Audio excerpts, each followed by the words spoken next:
Welcome to Power of X-Men. This is our second episode recap of the Falcon and the Winter Soldier, and we have a very special guest.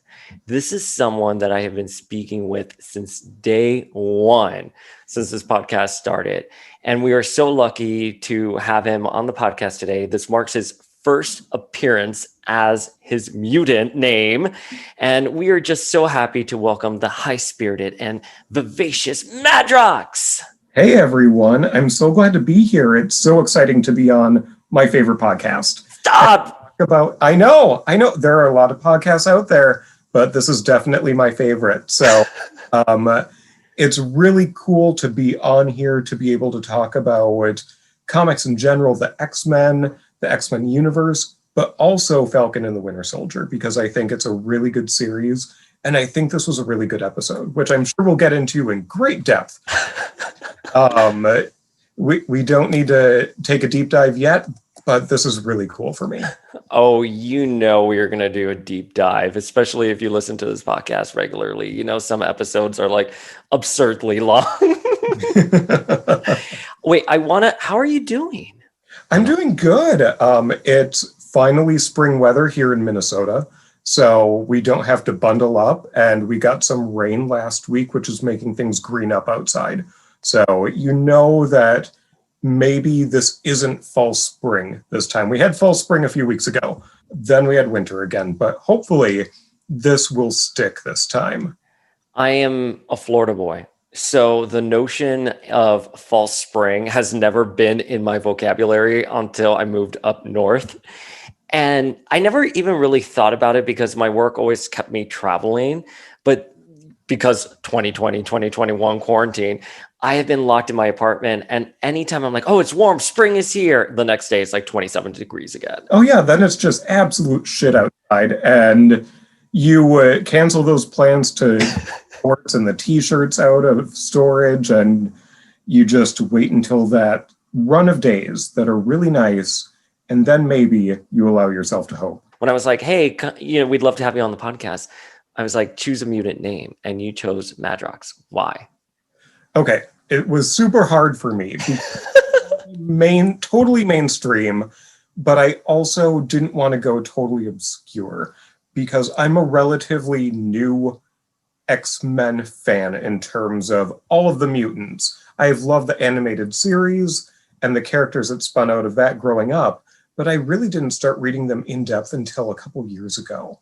And something that I started reading last year was Peter David's X Factor with Volume 3 and X Factor Investigates. And I really loved Multiple Man. And I'm still in the midst of reading that because I always overcommit to different titles that I'm reading, and there are always a million of them. But I whipped open the handy dandy deluxe edition Handbook of the Marvel Universe and just started searching for inspiration because he didn't come to mind immediately. So I just leafed through things, and I let you know as I was deciding in my thought process, I really wanted something zany at first, but Hellcow is a vampire and not a mutant. So I couldn't go with Hellcow, even though I think that is an excellent one. So if someone wants to pick that up on a vampiric podcast. So it was a lot of fun for me to search for that mutant name and figure out what clicked with me, what spoke with me. And I think that Jamie really did. And I really like where his story arc is going right now, where I'm reading. He's in the future. So he is 80 years in the future with a grown-up Layla. So I'm excited to see where that goes after that story arc too, because there's so much that comes after it. It's just a phenomenal series that you want to keep reading. So you're at Messiah Complex, and that is such a great issue. I don't want to spoil anything if you haven't gotten there yet, but there are two scenes that come in mind with that, but I'm forgetting where they fall in Messiah Complex story. So I don't want to spoil it, but I can see that. You kind of look like Jamie too. You got that nice big smile and the hair parted. Yeah, I see it. Well, welcome. Thank you. And I'm glad to have a mutant name. So Here we are. Well, this is the first of many appearances, I'm sure, on Power of X-Men.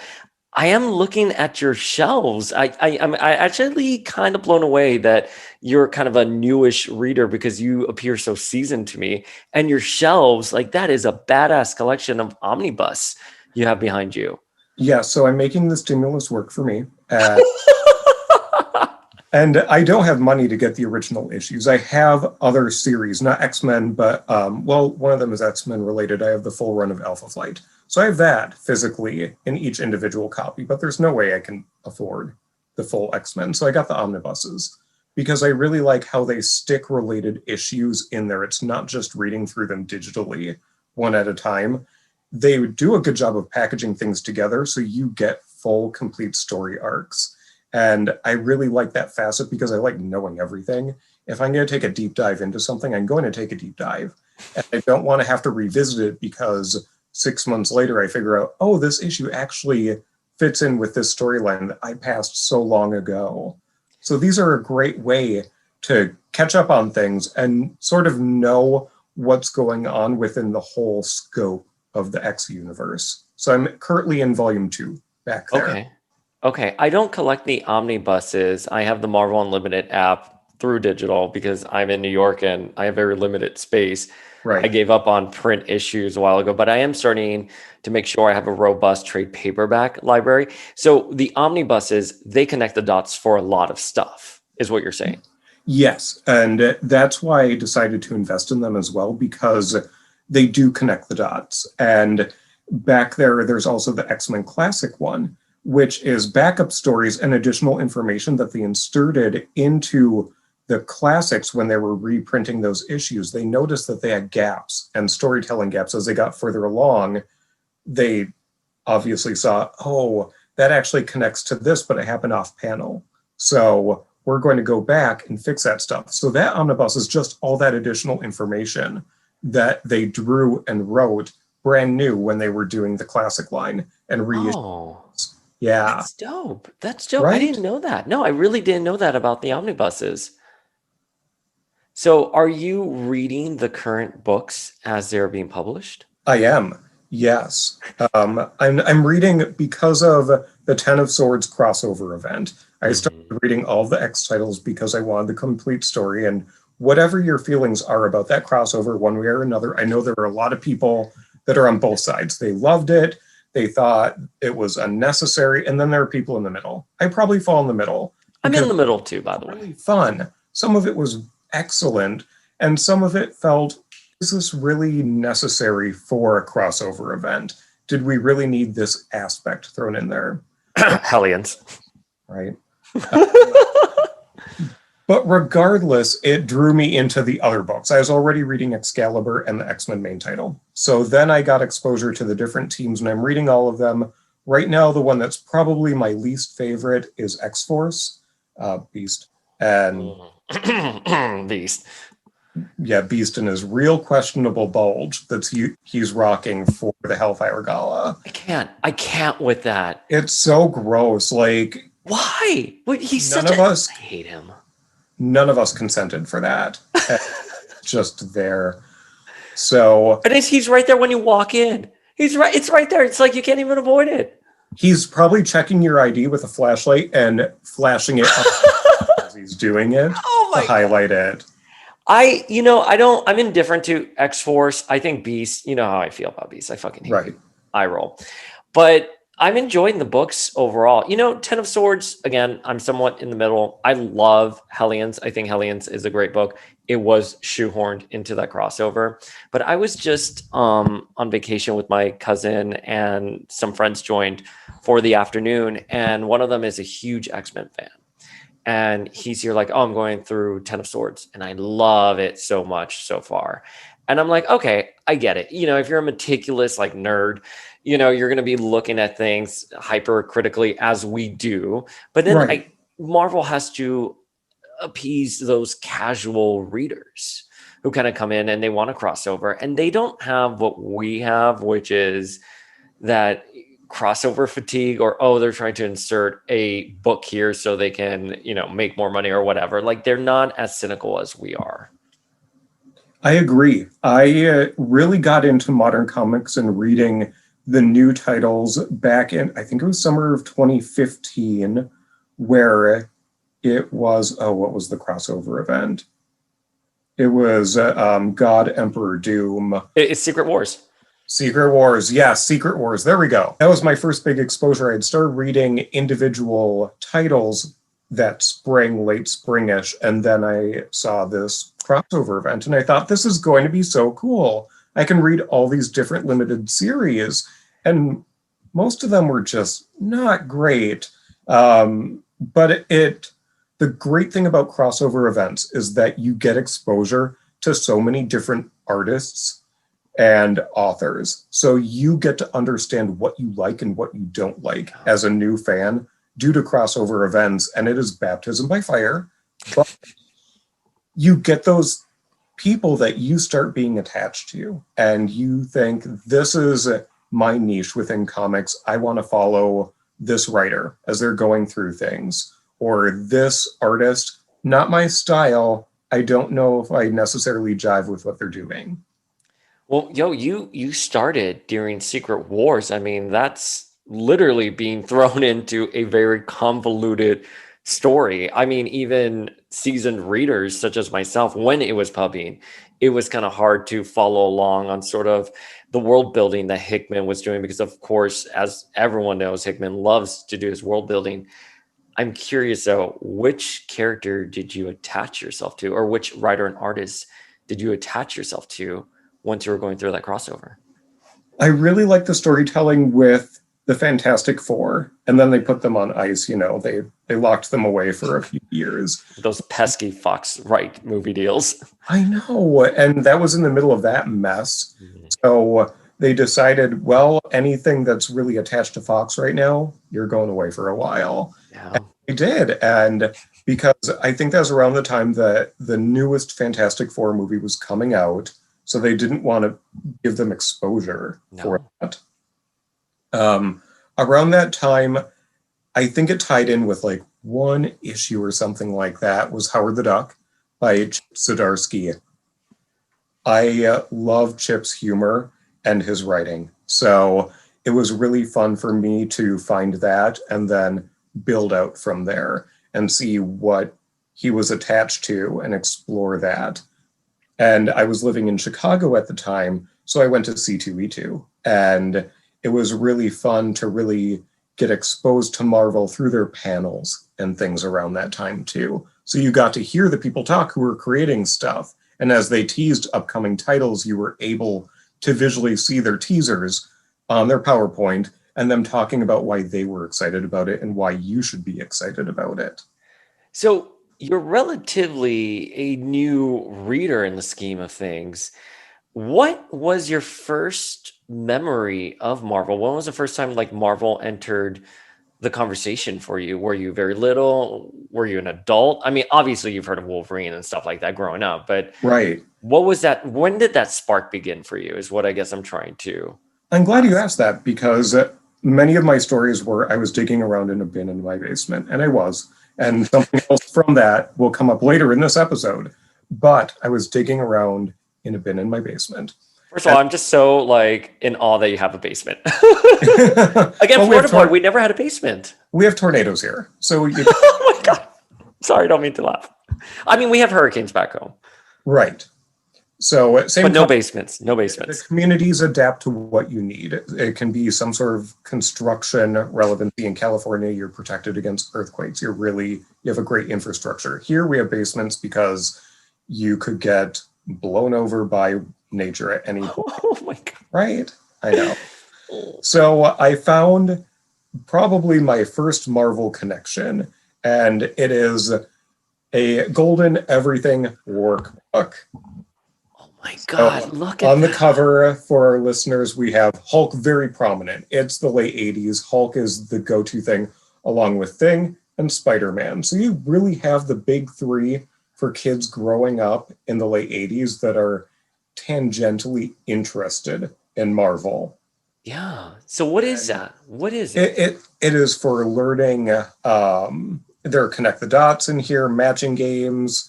The back cover is just, oh my God, it's the alphabet there. But I found an activity I did, and I must have been about 3. And the prompt is Spider-Woman. And you saying, what door should she go in? And she has some choices here. She can go to the theater, the gym, or the museum. So you have to select one based on what you understand is in the picture and draw a line and then write it on the door. Being a little gay, I chose her to go to the theater. So, yes, I love that. This was my first exposure to Marvel throughout the years. Of course, and you were 3 years old. You were 3 years old. Probably around 3 when this came out.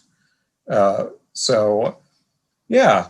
And it says it came out in 1980, but judging by my handwriting and stuff like that, I was 3 when I was writing theater in blue crayon. Oh my God. To have some culture in her life. Do you have fond memories of Spider-Woman? Do you have a love for her right now because of this activity book?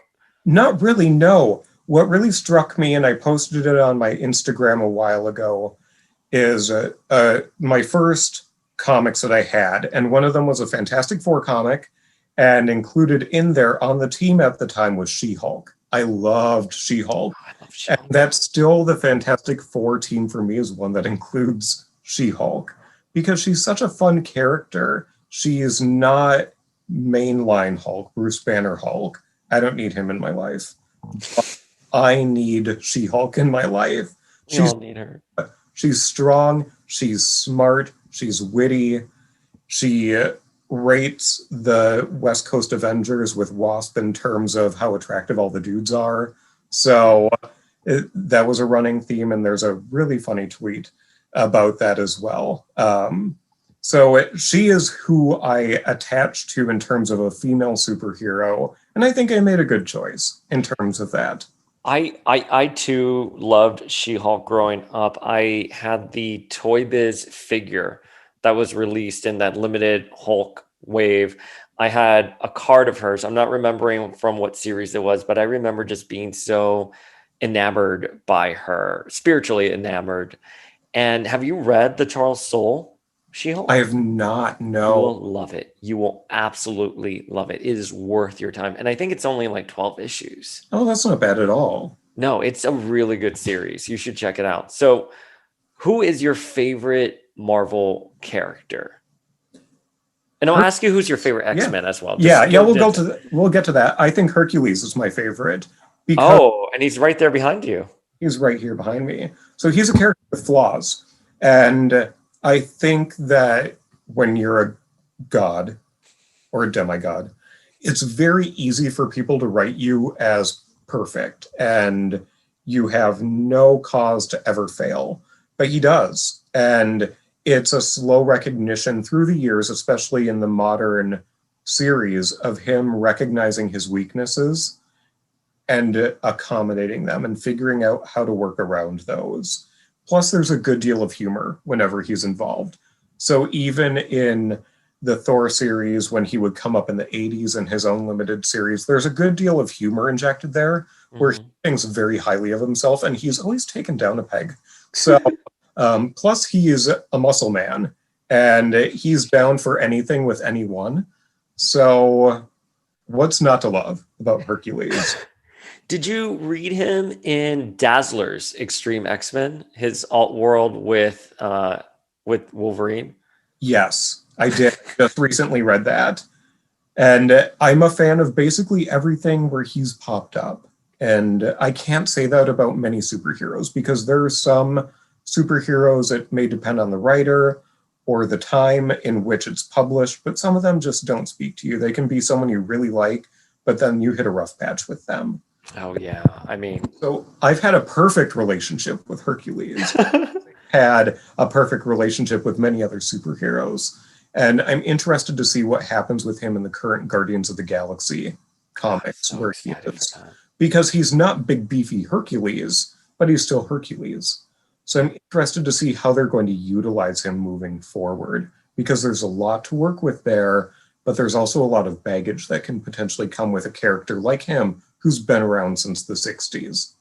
Dude, and now that I'm thinking about it, you kind of look like Hercules as well, with like the light eyes, the smile, and the hair.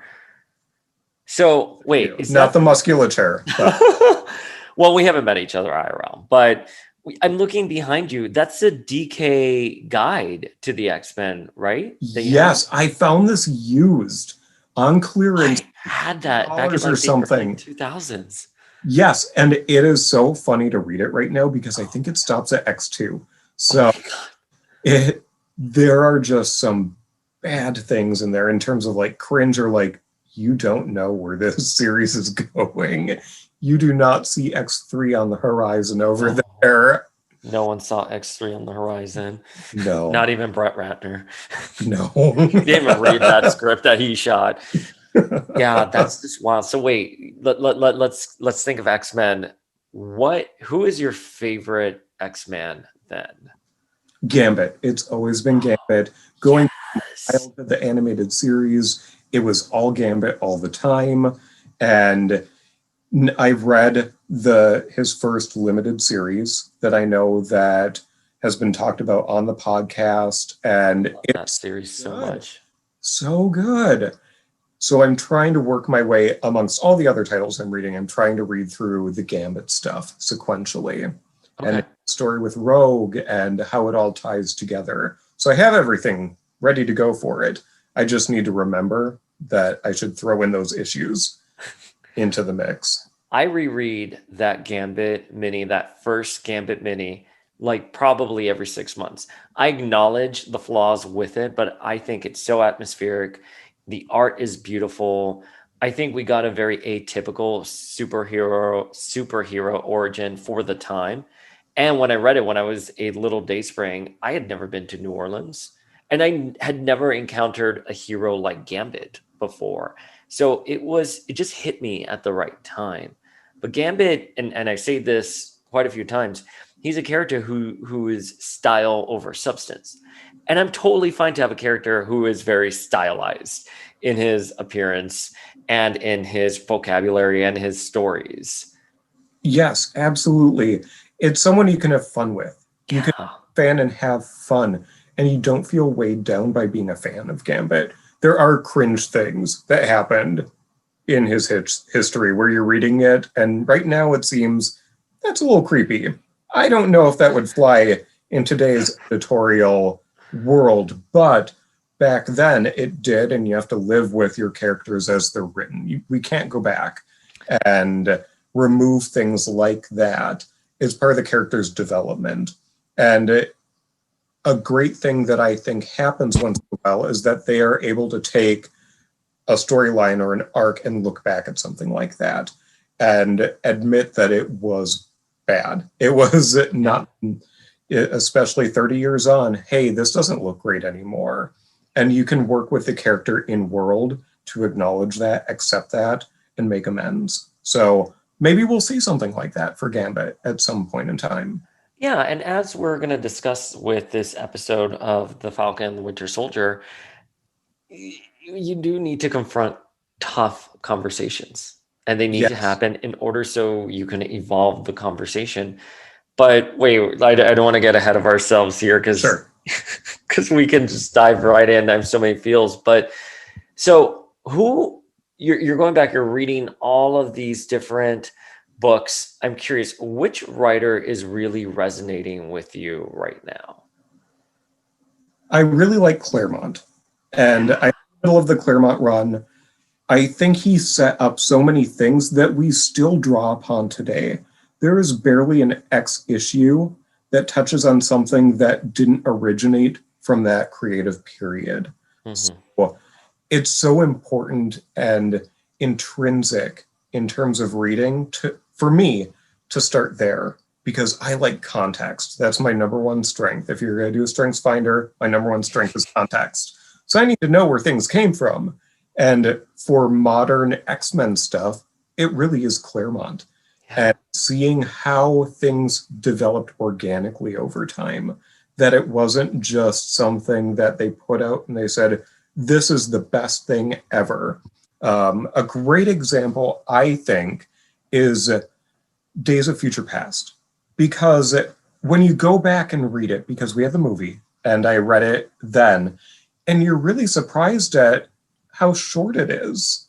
You Few think issues. this epic, and it's going to be 300 pages of comics that you need to ingest, and it's not. No. It's so important in retrospect and in terms of storytelling that I don't know if they planned for that when they were writing it. I don't know if they knew, you know what, we're going to draw upon this in 5 or 10 years.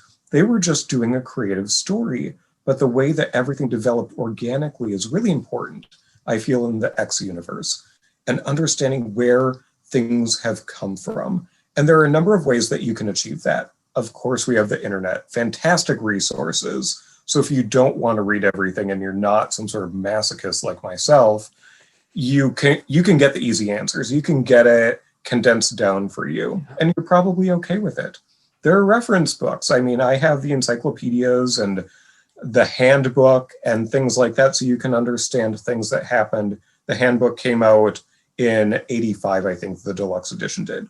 So if you want ancient history in terms of Marvel stuff, you can go to something like that and understand how things got to where they were in the mid '80s, and then fill in the gaps from there.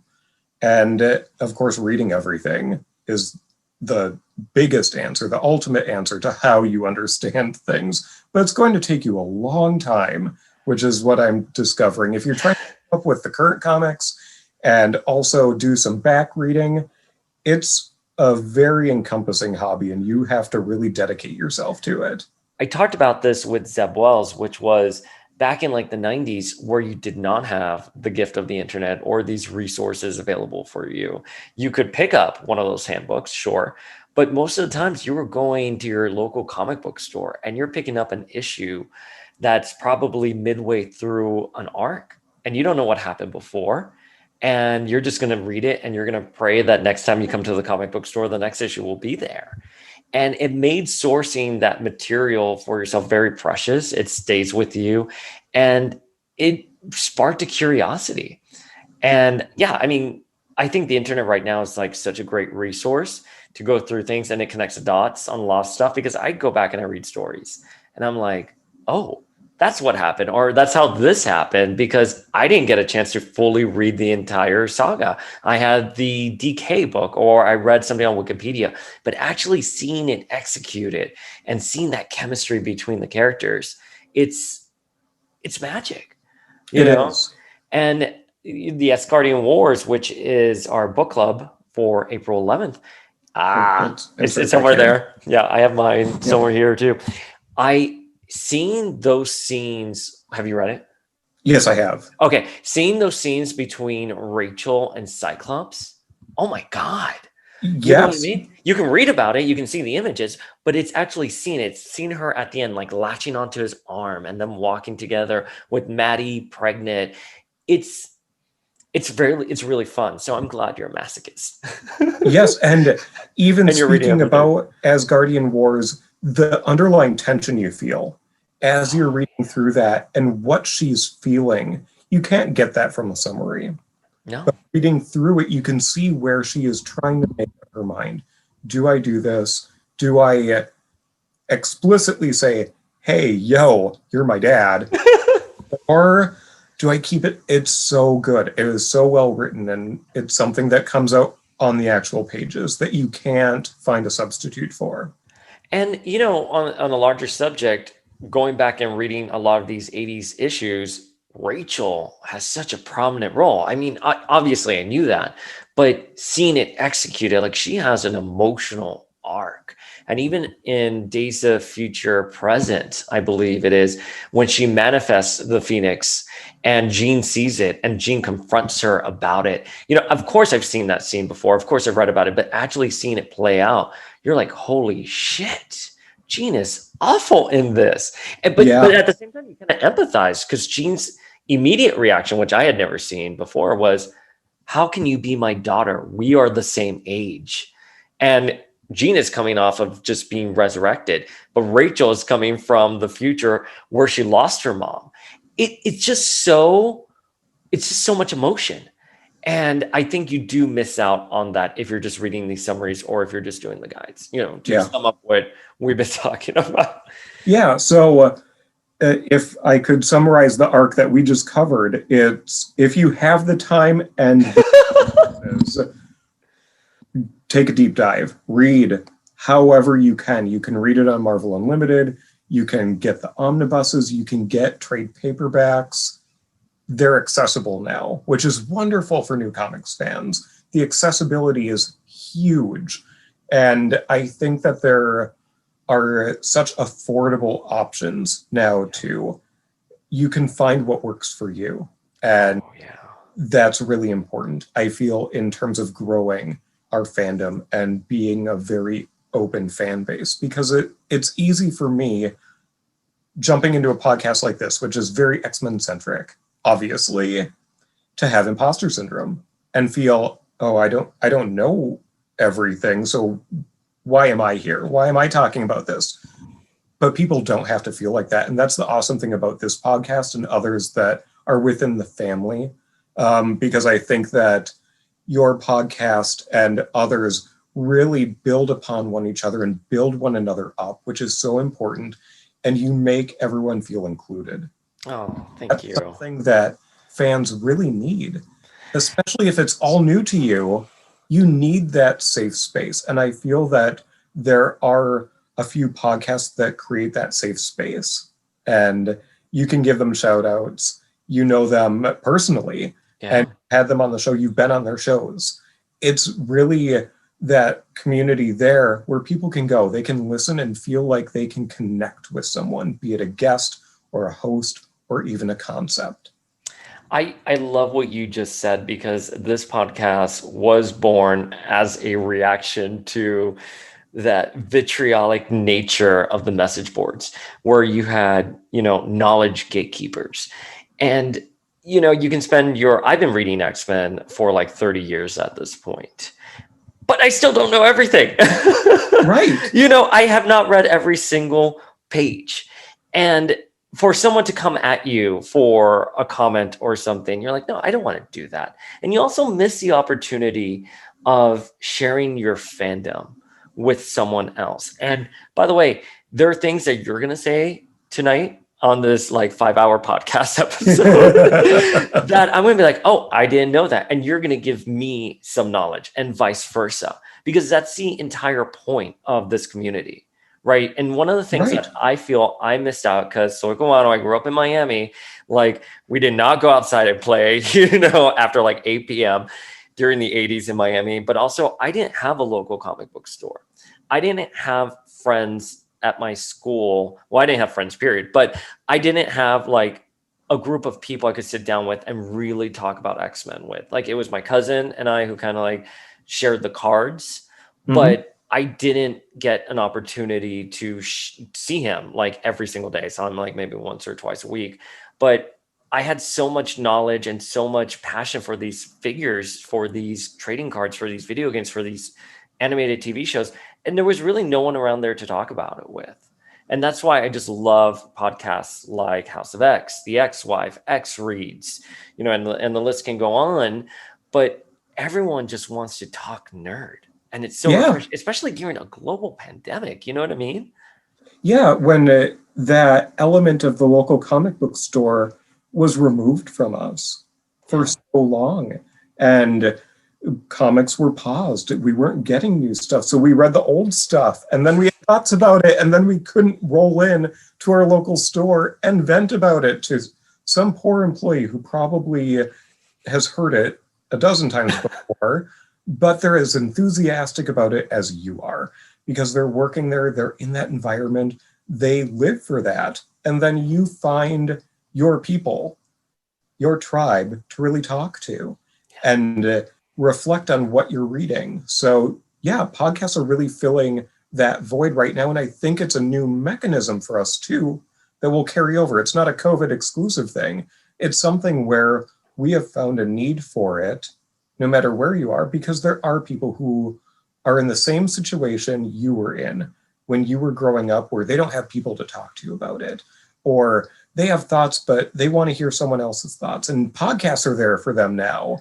They don't need to be in that vacuum. They can at least feel that there is a voice, and then they can interact online. So they can listen to the podcast, and then they can chat with you on Instagram, and then they can find other people who agree with their comments, and they can talk back and forth. It's a really fantastic thing that we have going on in the past year. Why don't you have your own podcast? I'm listening to you talk right now, and I'm just like in awe. Like, we're gonna get you a spinoff. So, so we know who your favorite writer is. We know who your favorite X-Men is. Your favorite Marvel character. Who is your favorite artist? John Byrne. Oh yeah, absolutely. So good. Oh my gosh. And that stems from Alpha Flight, which I read 4 other X-related titles. I read Alpha Flight, and the way he told that story, because Alpha Flight does fall off later in the week, it becomes sort of a hot mess express. But when Byrne was doing the art and doing the scripting, it was such a tight, good story. And I forget how many issues. I think it's 22, the first 22 issues or something. The Byrne era, where he got to play in that sandbox. And it was just so great. And then to see him doing art in X-Men and getting to really experience that joy I had with Alpha Flight, but now with a new cast of characters, it's so cool. It's the best of both worlds for me. And some of his character renditions are just the benchmark for the characters. It's who you think of. It's the outfit you think of when you think of a certain character. So especially with the early 80s, late 70s, early 80s, when you think of an X-Man, you're thinking of how Byrne visualized it and how it came out on the page. I'm sorry, I'm so mesmerized by how you're talking. Listeners, this is a backdoor pilot for Madrox. Like, I just want to put it out there. Yeah, no, I love Byrne very much. I think his art just has a presence on the page. I haven't read those first issues of Alpha Flight, though. I want to go back. Good. There's so much that happens there, especially behind the scenes. Yes, and it's written so well, and I really like 80s dramas. I got addicted to watching DVDs of Dallas in college, and now I'm working my way through Dynasty. So you have that soapiness in some of the storylines where it is drawing you in, and you need to read that next issue to figure out what's going on with these characters. What's going to happen with North Star in the next issue? Yeah.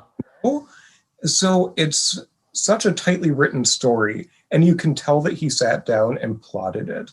Sort of like the current X books are plotted. They know where they're going. You have no idea. Yeah. No idea if we are just at a waypoint right now, if this is a one-off story that they have stuck in because they need to play for time for another series to catch up. But you can tell it's conceptually all connected somehow, and someday we will get that big picture view of everything. Do you know, it's so funny because when we were interviewing Zeb Wells and Jordan D. White, they talked about Hickman and compared him to Claremont. And I have complained a couple of times on this podcast that there's so much plot going on in the X books right now that I can't keep up. I wish they would stop planting seeds and just let them come to fruition. But that's such the worst perspective to have, because Hickman isn't just doing a couple stories and then peace out. He's trying to define an era in the way that we got Claremont.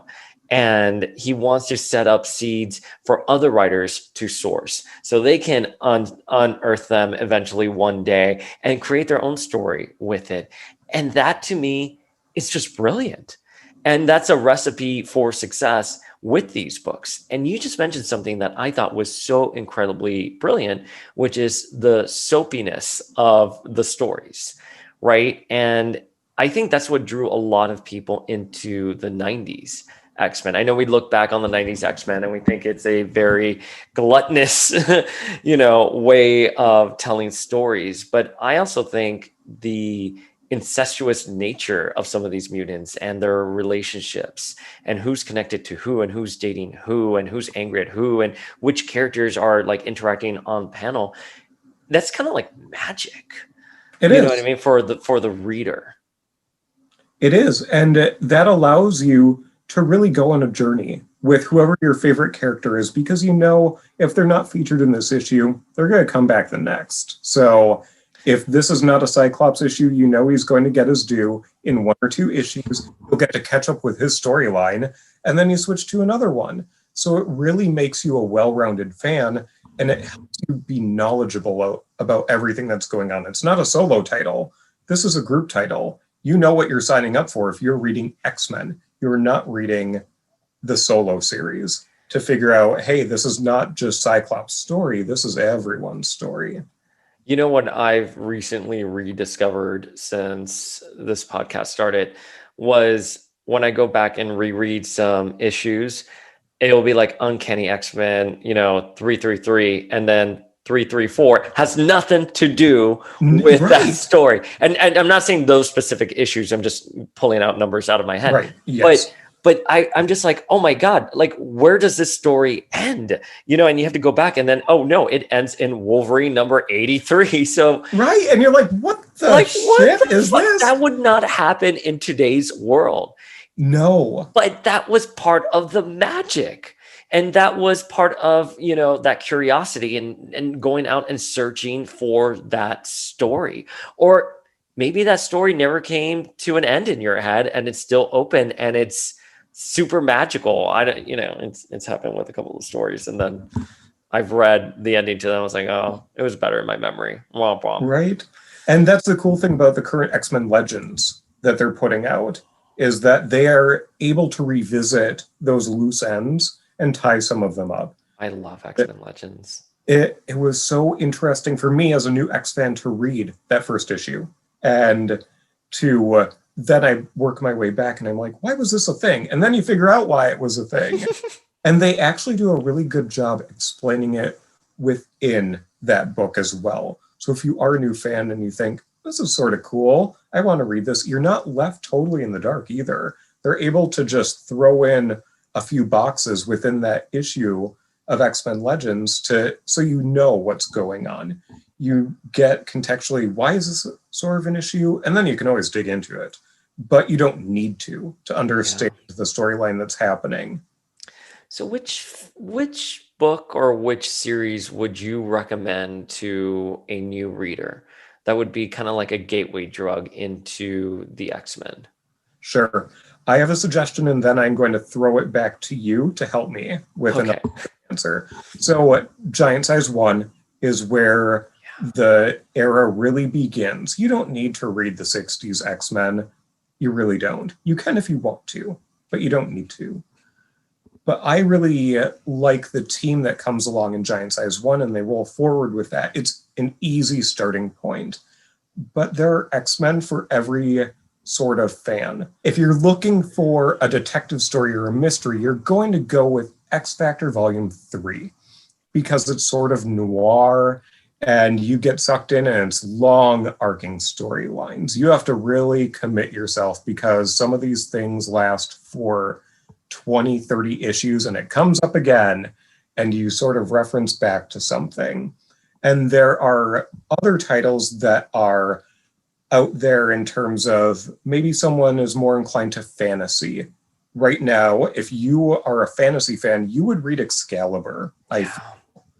If you are a horror fan, I think you would probably read Hellions, especially with the latest issues that have just come out. God, when Sinister is like, help, this Chucky doll's attacking me in reference to Arcade. I genuinely laughed out loud. You know what I mean? When I read that, like, it's just so funny. So I 100% agree with you on that. And even going back, you can probably give some recommendations for different genres too, because there are different genres represented within different X books or even different periods of the same X book. Yeah. I think, in more general terms, what I always recommend to people is Grant Morrison's New X-Men. And because I think once you open up that book, that first page with Cyclops and Wolverine taking down the Sentinel, I mean, Morrison, they are a master of their craft. They know how to tell a story. But the one thing you learn, and I got an MFA in writing, one thing you learn is you want to teach your reader how to read your story from the get-go. And Morrison, they do that so well. They let you know what the story is ultimately about in those first few pages. But I also think it's a starting point for Emma's character. Not to say that she wasn't brilliant in Generation X and before, but the Emma we have today is a reaction to Morrison's X-Men. And I think you can read that beginning, middle, and end and get a really great science fiction story that has a lot of soap opera elements about the X-Men.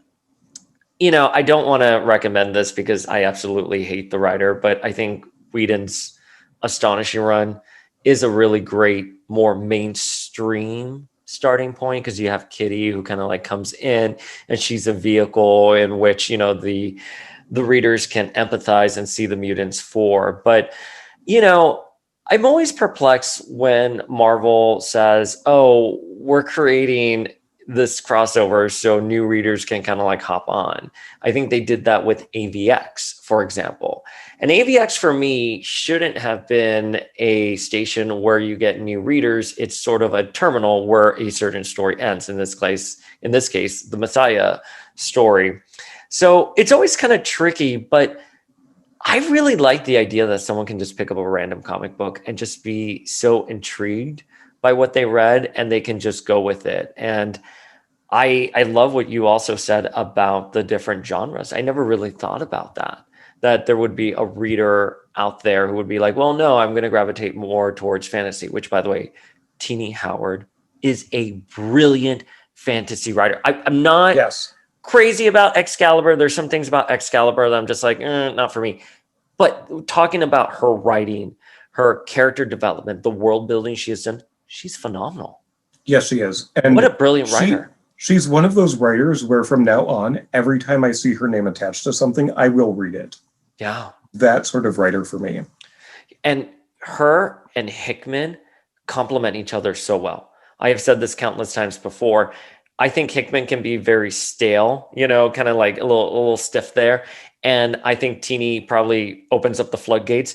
And when they meet, it's such a perfect balance. The Empire X-Men crossover tie-in, I thought was phenomenal. I thought it was so great. I think they did themselves so well. And especially the books they wrote for Ten of Swords, which I'm forgetting, was it Stasis that they were both the writer for? I think they were. I think it was Stasis. It was Stasis. But yeah, no, I agree. Teenie Howard is phenomenal. Is there anything else about the X-Men you want to discuss? I don't think so right now, but it will come up. I'm sure we will get into it. Okay. So we're already like 40 minutes into this episode and we haven't even discussed the Falcon. Hey, we're getting there. I think we're getting there right about now. So what are your thoughts on the series so far? The series, I was really excited. So I was skeptical about WandaVision. Oh, were you? I was, because they weren't my favorite characters in the Avengers. The Avengers were my gateway. When I was little, I would read random Avengers issues. Oh, that's interesting. So the Avengers... You're a rare breed here. I know. The Avengers were my gateway. And I would read them once in a while. And of course, with the MCU, you're watching, and they weren't that prominent. I did like the development where they were on the lam together. And... that was lovely. I think that set up with how I felt going into the series, where I'm like, I really want to see them successful as a couple. I want to see how it's playing out after the tragedy of his death. How are they going to write this? That was the exciting portion for me. And I got sucked into it, of course, like we all did. Were you a clown? Were you a clown with your fan theories? A little. I was like half clown. Like, I definitely had the nose and the wig, but I didn't have the pancake makeup yet. Oh my God. So Falcon and the Winter Soldier, I have loved their interactions as two characters within past movies. We saw them in Civil War with their great comedy bit in the car. Oh And yeah. just those little tastes we got of them interacting, and when they were together, and um, it was just, I hate you in the airport. Wonderful. So I was really looking forward to their dynamic now that we don't have Steve Rogers on the scene. And I've been avoiding any sort of spoiler so far. At the end of the first episode, I wasn't even aware before I saw it that US Agent was a character in this season of the show. Oh wow, you really have been avoiding. I mean, not even just spoilers, just news. Like casting news or Yeah. anything. Yes, I have avoided it like the plague. I've avoided it like the COVID. Yeah. So, your impressions on that first episode, then, especially since you saw U.S. Agent at the end. I mean, he's Captain America, but I mean the character, you Yes. know, John Walker. Johnny. Not my cap. Hashtag. Hashtag not my cat. I thought that it was really good. I thought it went in a different direction than I anticipated it would, in a good way. I think they did some remarkable work with Sam's character and his family. It was so important. I didn't know I needed to see that until I saw it in the first episode. In terms of the background we get on the Avengers, and they're not paid. They're contracted by the government, basically. And the systemic racism that still exists, even though he is a globally prominent figure. Oh, I agree. The way in which they showed that, and it was explicit. It was not implied. It was explicit racism based on the color of his skin in at least two instances in that episode. It was in the bank, and it was in the final scene where they rolled out this white dude as the new Captain America. It was so good to see that. It felt so good that it was acknowledged and it was a part of the storytelling. Yeah, it's very bold that Marvel is doing that. And by the way, the fact that I have to say it's very bold just goes to show how bullshit that is. Because this is Absolutely. something that's happening. I'm just glad that Marvel is doing something that's emblematic of real life. That Yes. these are things that are happening. And there is so much layers to this, and especially in this episode in particular with the cop scene, where you're like, oh my god, and even within the own community where they call him Black Falcon.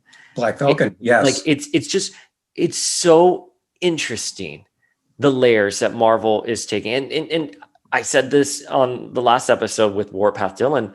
I can't believe how smart the show is. And it's not that I doubted that Marvel was ever going to deliver something that was high concept, especially after WandaVision. But WandaVision is very much grief and drama. This is like thought provoking. And I think there are people like you and me who are exposed to these conversations daily, who are part of a community that is exchanging ideas on how we can evolve our thinking. But there are other people out there who are just not part of the conversation. And I think what this does, to quote Tina Fey from Bossy Pants, it's putting spinach in ice cream. And they are digesting these narratives. And maybe it's not something they're going to talk about or fully conceptualize in their heads, but it's now going to be part of the norm. That, yeah, wow, this black guy and this white guy are walking down the street, and the cops are going to stop them, and they're going to look at the black guy first, and they're gonna ask the white guy if he's okay. And that is fucking bullshit. Yes, it is. It's very intelligent writing, and Marvel is using its platform appropriately, I believe, because they know that a series of this caliber will get a lot of eyes on it. And if you suck them in with one episode, they're not likely to drop it. They will at least go through the entire episode once so they can see what happens to maybe one of the characters they feel attached to.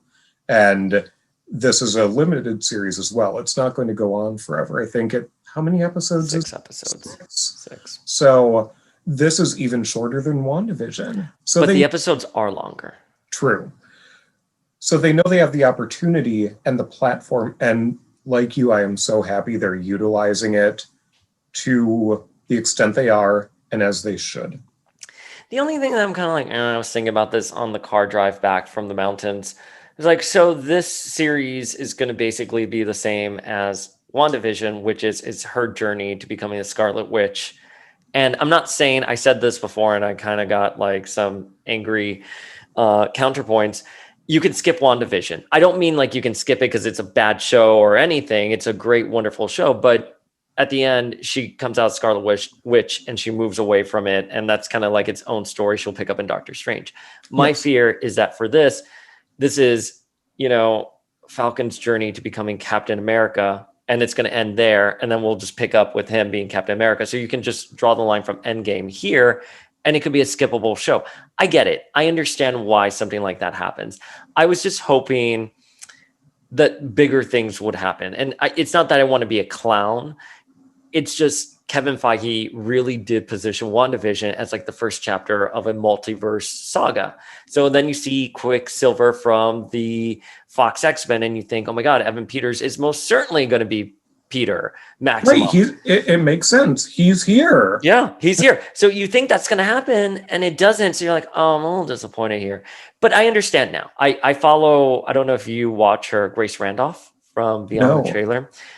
She made the really valid point that, they still need those films to bring in the $1 billion. So the TV shows are going to be good. They're going to have quality, but the bigger stuff has to happen in movies. Right. And that's fine. That's fine. I get that. Now that I kind of have cycled through that, I'm okay if these shows are more of a character study. And they're going to highlight causes like systemic racism or, in WandaVision's case, complicated grief. Yes. And mental health. And we have to remember this is the first slate of Marvel shows. Oh, yeah.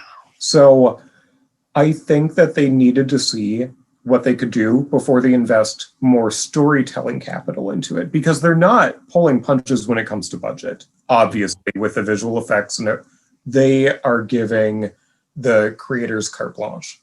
But the storytelling capital, I think, will come with that second round of shows we're going to get after these. And it's similar to The Mandalorian in the Star Wars universe, where the first season of The Mandalorian, they saw how incredibly successful it was.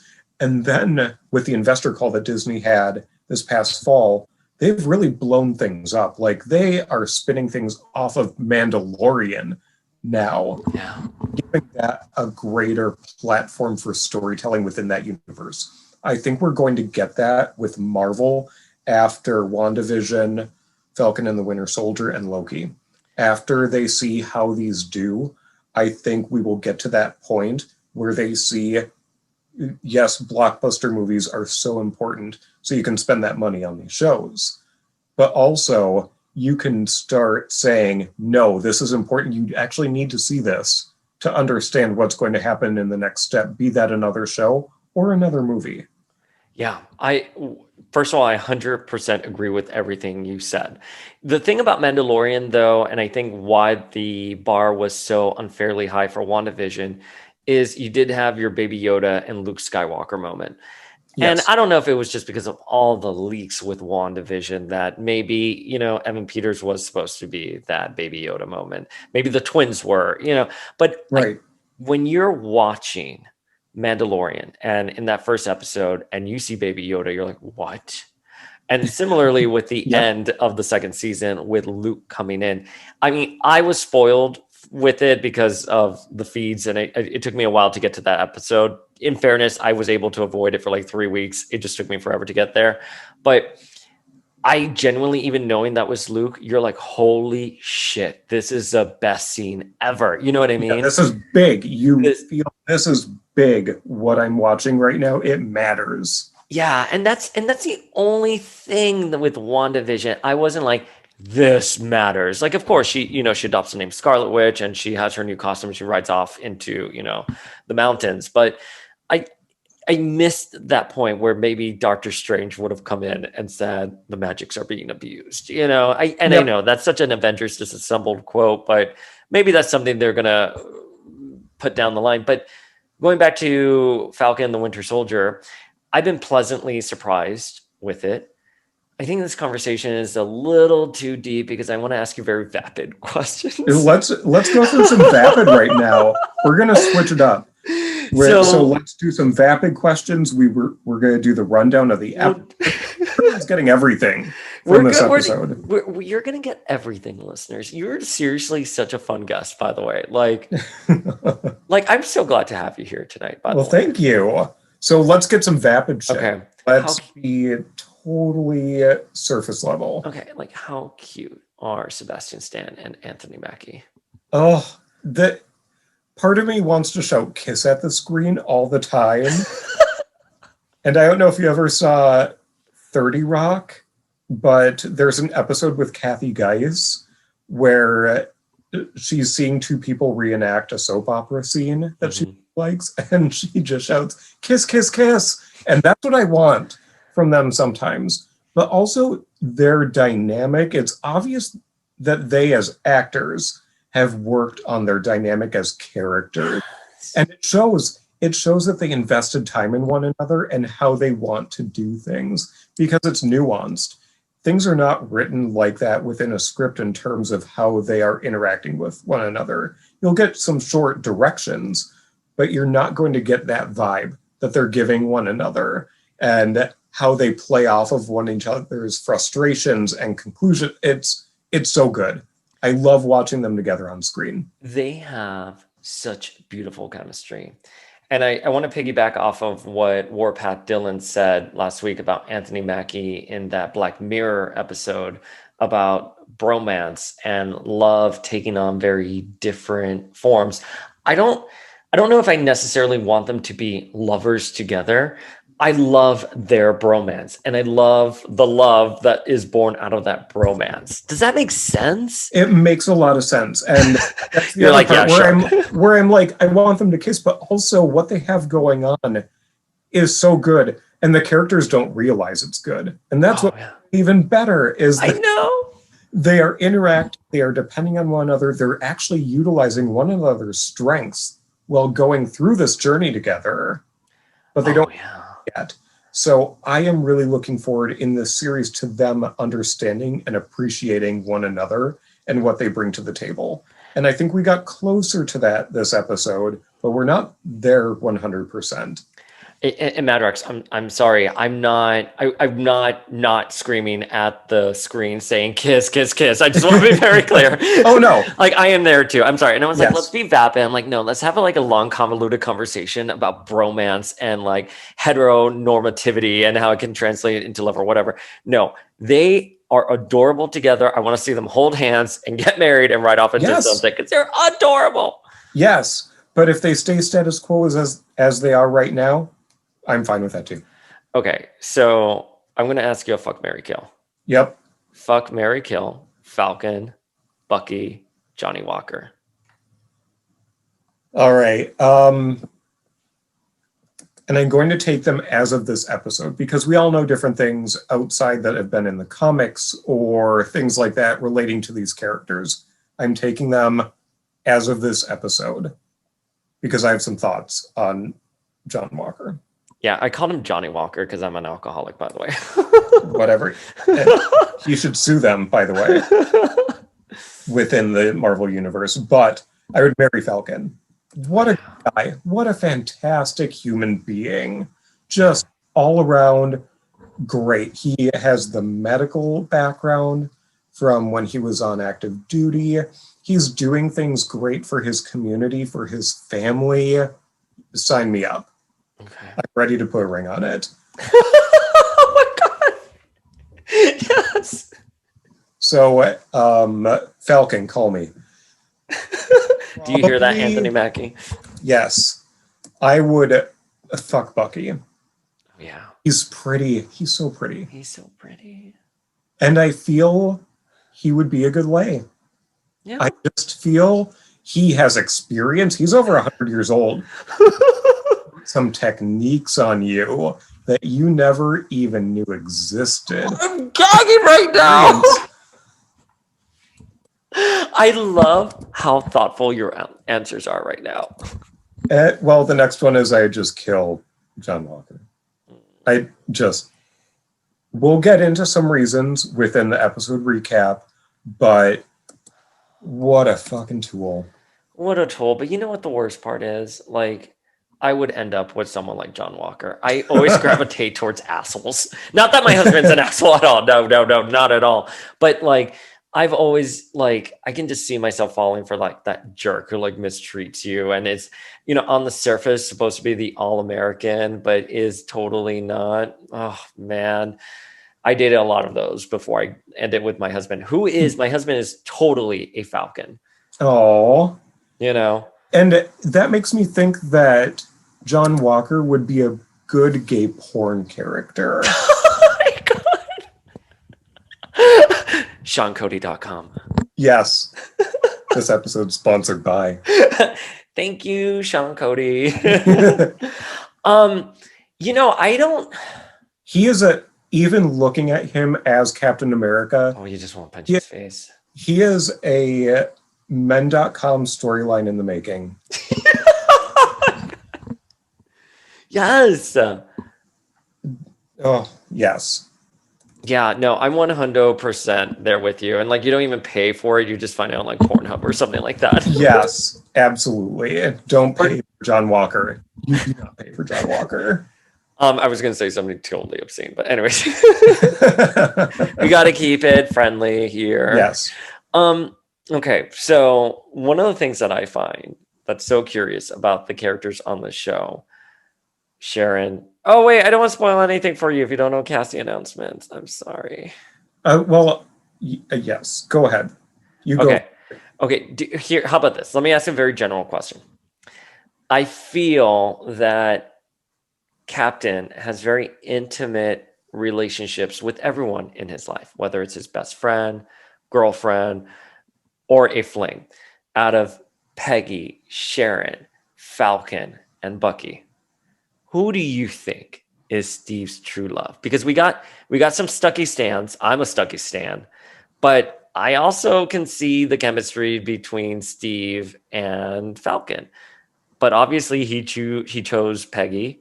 But he also had like that little kiss with Sharon. So who do you think is his true love? I think his true love is probably Bucky, and it's beyond the romantic love. It is the love of his life, no matter how you divide it up. Okay. He is that committed to that other person in his life. So I ship them, obviously. How can you not? Yes. The romantic partner, Peggy. Although it's, I don't know, she's English. He's Captain America. I don't know. It seems sort of weird to me. I love their love story, whatever, and they end up together. He goes back in time. But also, there was so much emotion in that parting scene when he gave the shield to Sam. And Bucky was there, and Bucky knew. Oh, yeah, 100%. He knew. He absolutely knew what was going down. So there are a lot of loves. His overall love of his life, beyond any person, is Lady Liberty. I mean... Oh, my God. That's right. He loves his country very much. He does. I don't disagree at all with your response and your answer. I think Bucky is the love of his life in a very different way than we probably conceptualize love in modern society. And I think he goes with Peggy because that's the story, that's the arc. I definitely think with Falcon, it's his best friend. And I think Falcon is what Bucky should have been.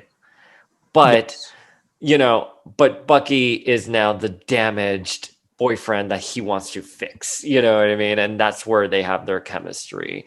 And Peggy was the safe choice. And Sharon, I mean, I don't know. I don't dislike Sharon Carter at all, but I feel like that was kind of shoehorned in and didn't really go anywhere. Maybe it'll be tackled upon in this series. Who knows? Maybe. But is something you brought up in terms of eras, in terms of how friends relate. One of my favorite books is Brideshead Revisited, which is by Evelyn Waugh. I don't know if you've ever read it. I haven't read it. And it's set in, let me think, It's in between World War I and World War II. And it's basically the story of a man who's reflecting on his life up till then. He's serving in World War II and he looks back on his life, and he's in his 40s in World War II. And he had a really great friend in college. And at one point, he's talking with his friend's father's girlfriend or mistress, longtime mistress. They are on vacation in Italy. And the woman turns to him and she basically says that, oh, the English, it's so English and so Germanic for men who are developing in their late teens and early 20s to fall totally in love with another man and is their person. And then they grow out of it. But the concept was there that two young men in their formative years are probably closer with one another than they are with a girlfriend or something like that. And if you apply that time period to Cap and Bucky, they were growing up in the 1930s where the story is set, where that is sort of the understood sort of norm and how young men interacted probably from the late Victorian era up through the world being turned upside down in the late 30s and early 40s. Do you follow Geeky JP? Yes. I want to have drinks with you and Geeky JP and just be a fly on the wall there with that deep cut right there.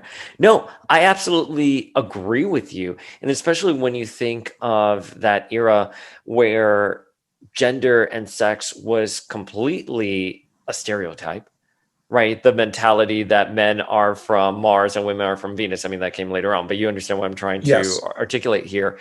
You would have more in common with someone of your own age. And I think Bucky and Steve are absolutely that. Yes. They are each other's person. Want to roll it to Grey's Anatomy? They're each other's person. I mean, you just gave Stucky a whole new level and a reason for existing on Tumblr, the now defunct Tumblr. So do you think we're going to get any X-Men references in this? I would love it if we did. I don't know if we will. It depends on how the story rolls out in the remaining 4 episodes. And if there is a mutant reference, I think it would be a surprise one in an avenue we're not considering. And I am putting on a bit of clown makeup right now. I think it should be Listeners, he's painting his face. Yes, I'm painting my face right now. I am getting the pancake makeup warmed up in my hand so it goes easier. I think it's going to be Gambit in Louisiana. That is what I want because we know that Sam's family is there. It could be an incidental sort of encounter. We know that Gambit as a character has been kicked around forever in development hell in terms of the Fox movies. And it could be a way just to have a sort of backdoor character reference. And if you really want to roll it into what's going on in Europe, we know that sometimes he's gallivanting over in Europe because of everything that happens in that first Gambit mini. So there are multiple ways he can be applied, and it doesn't have to be overt. It's not one of those mutants that has to be in your face. This is a mutant. They are using their powers for something. It can be something super incidental with him as a character. I love that. I 100% agree with that. I would love to see a Remy reference in Louisiana. The reason why I asked that question is because Marvel does such a great job at surprising fans. And we were all thinking it was going to be WandaVision where the mutants are going to come. And, we got a little bit of a nod with Quicksilver's, outfit. Yep. We have Madripoor already in the credits here. And obviously that's a location that's very significant to the mutants. I'm curious if they're going to throw us another one. I think they will. Yeah, I think they'll do something. Or maybe even the Fantastic Four. It could be a Fantastic Four. Yep. We know that Fantastic Four is coming before any mutant-based movie. I think even before Deadpool 3. So I it makes more logical sense for them to do that. But like you just said, they're not logical. They will sprinkle something in, and it'll be revisited in 5 years. All right, so why don't we jump into our episode recap? And Madrox, you're doing the first half. Yeah, so I have the first half, and first off, I want to draw attention to the title of the episode. It's The Star-Spangled Man, and that can really apply to multiple people in this episode. If you see this as the episode title, you're thinking, who does this apply to? Is it Sam? Is it Bucky? Is it John Walker? And something that really stuck out to me about the Previously On, which are good recaps because sometimes you forget all of this stuff, and they do a good job of drawing your attention to something that's going to be an important through line with your current episode. It's Sam's quote about a symbol being nothing without the women and men who give them meaning. So that symbol is sort of hollow. And I think that the way they edited that together with showing the reveal of John Walker as the new Captain America, I think it takes away a little bit of the legitimacy of that shield, because it's framing, well, a symbol needs someone to back it up, and there's this fool who just got rolled out by the government who is now the symbol. Yeah. And this is an interesting comics related note. So I only had a few comics that I held on to and actually owned growing up. And one of them was Captain America and the Falcon 171, which I reread last night to prepare just to see what was going on in the episode. And one of the things is see the Falcon's dynamic new wings that's advertised on the cover. Oh, yeah. Cool, because, you see his wings in action in every episode. And I got to this quote that Iron Man is thinking about on page 27 of the comic. And it says, "This country can't afford to have a great symbol like Cap be destroyed." And I was blown away because there was so much talk about symbols and symbolism in the first episode. And then I read this comic that I've had for decades. It's the only Captain America comic that I owned, and it's talking about that symbol and how we can't afford to let Captain America in the comic, it's Steve Rogers Captain America, in the show it's the concept of Captain America, go away. It struck me out of the blue. And not only the concept, but a specific version of that concept. Yes. And the specific version the government is going for within the universe is a white man. So after that, we're opening up to a scene in a high school locker room, and John Walker is walking around like a creep and peels off a sticker from probably some poor freshman's locker and sees his initials are still there because he played football there. And I guess his current partner, I didn't catch her name. Did you catch her name? I think her name is Olivia Walker. All right. So Olivia rolls on in, and they're reflecting back and forth, and John is having a tough time grappling that he is Captain America and that people are expecting him to be Steve Rogers. And he is exhibiting a pretty strong fear of failure and failing those expectations of the title of Captain America. And Olivia is like, good luck, passes off the pep talk to Hoskins, his friend. And he walks in on John practicing saying, good morning, just a very basic phrase, because John does not want to fuck this up. He's preparing for something, and he is about to go out. And this scene also shows us that things happened very quickly. Just 2 weeks ago, they were preparing for a different sort of tactical mission down in Chile. And now they're thrown into this new world, and it's all PR. And Walker says, I just want to do the job. And Hoskins is explaining to him, you are doing the job. You can't just punch your way out of problems anymore, which I think is a strong indicator of where the character of John Walker was and maybe will go. There's a fantastic band performance out on the field. Everything is red, white, and blue. And we see that this is filmed for Good Morning America. So we have a big rollout sort of interview going on with John Walker, and he trots on out there, and he takes off his helmet as he sits down for this one-on-one interview with people in the stands watching, and I swear he takes off that helmet. It's a 3/4 profile shot, and I thought it was Kurt Russell. Like, tell the family resemblance. Oh, absolutely. And you're like, that's young Kurt Russell sitting on that stage. So he gives a lot of non-answers. He is not answering things directly at all. He is putting a lot of lipstick on this pig. He's talking about what an honor it is, and he is sort of a little humble, but also not totally humble about his record in the service and how he got the Medal of Honor 3 times. His body was studied at MIT. I volunteered to study his body as well because it's looking real good when he's at that punching bag. And we see footage of him wielding the shield and hitting targets.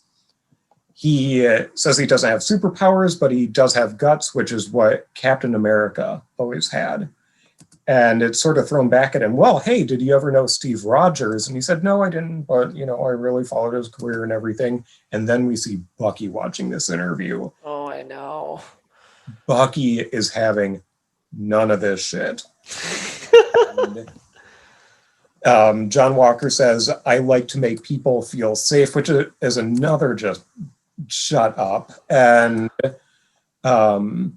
he ends his whole, you know, I didn't know Steve Rogers. Even though I never met him, he feels like a brother. And Bucky is daggers at that scream. I felt for Bucky so much. Oh, absolutely.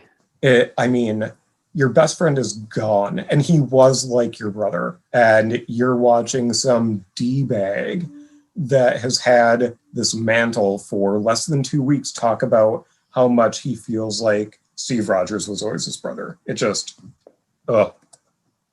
So then we cut to Falcon. Falcon is in a hangar. He's at a military facility, and there is propaganda everywhere for John Walker as Captain America.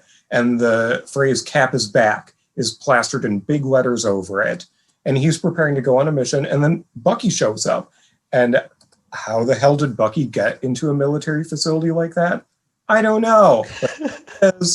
And he is basically telling Sam, you shouldn't have given up the shield. And Sam's like, it's done. I'm not happy with this either, but I can't do a take backsies on America and say, you know, I'd like the shield back now. And Sam is on his way to hunt down some flag smashers in Munich based on information given to him by Red Wing. Bucky does not see eye to eye with Red Wing. They have a loving relationship. And then we get a really, I think it's just a standout moment that sets up some comedy. They talk about the big three: android, aliens, and wizards.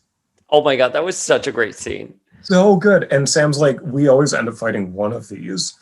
And Bucky's like, there's no such thing as wizards. And he says, what are you fighting now, Gandalf? Sam asks Bucky what he knows about Gandalf, and Bucky says, I read The Hobbit in 1937 when it first came. And they go on. It's wonderful. The banter is so witty. And especially when they're like, oh, but Doctor Strange is a wizard. And they're like, no. Doctor Strange is a sorcerer. Yeah. And they say a sorcerer is a wizard without a hat. Think about it right. I just came up with that. And then Sam is like, bye, see you later. And Bucky tags along on this mission. So he wedges himself into a transatlantic flight over to Germany, as you do. So Sam is about to jump out of this plane, and Bucky is asking him if he has a plan because, you know, Steve always had a plan, and Sam finally reveals that he has a plan, and he jumps out. He has his wings. He's off into the wild blue yonder to find these flag smashers, and Bucky asks for a parachute, and our heartthrob, Torres, tells him that they're flying too low for parachutes, and Bucky's like, no problem. rips off his sleeve and just jumps out of a plane. And like tries to break his fall by breaking all the twigs on the way down because he thinks that's an effective solution. He's a himbo, okay? He is. He just and the fact that he had a coat that had a rip-off sleeve. I love that. There are the threads. That was probably just some Velcro in that jacket too. I just assumed he was strong, but yes, I think so too. He probably has Velcro. He's ready for it right there. Right. So they're investigating this rundown building that has a lot of standing water in it and probably hatching mosquitoes and shit like that in there. And they see that these two trucks are getting loaded up with a lot of, maybe it's arms, they're not quite sure, but there's a lot of stuff going into it. And Bucky reluctantly admits that maybe Red Wing has some greater capabilities because Red Wing can see thermal signatures, and that there are 7 bad guys or bad people. Bad people. The bad people all around. And there may be one hostage. There might be a hostage. So they spring into action, and Bucky is doing some super running. Sam does some super flying. Bucky gets into the trailer and talks to this person. And even when I was watching it, I'm like, no. She is not a hostage. Oh, I agree. Yes, 100%. Not a good person. Why are you so trusting? Because he's a himbo. Like, where's your basic instincts here? Come on, Bucky. And she blasts him the fuck out of the back of that truck. Like, she does. Going onto the truck following them. And it's on. These people are super soldiers. And they all come out, and there's a very dramatic fight. The trucks are driving parallel to each other, so they're jumping back and forth, and it's crazy shit. And then you hear a helicopter and some patriotic music, which we used to be excited about, but now we're not, because John Walker leaps out, and he's fighting them. He's like, yeah, we're one big team. And then Lamar Hoskins drops out. It's his friend from earlier. They're fighting together. We have 2 dynamic duos going at it. And at one point, Bucky catches the shield that's being thrown by John Walker, and Walker sort of runs by and grabs it. So I think that Bucky might have wanted to hang on to it and deprive Walker of it. But we don't get to see that because Walker ran up and grabbed it, and the fight continued. That's a great catch, by the way, because that's an interesting beat in the action sequence. It is, and it's split second. I had to rewind it when I was rewatching to see what it looked like. Yeah. And you can tell Bucky had it, and he's like, and it's too fast for him to do anything. Yeah. So he drops to below one of the trucks. He almost messes up his hair against that tire. I was super concerned. Oh my God. I even said to my partner, I'm like, no, his hair. But he did save it. He did not run it against the rubber. Good. It's still looking good. And Sebastian Stan is still pretty. That's all we need. Right? His beauty survives this fight. And Sam drops down, ribs Bucky for getting his ass kicked.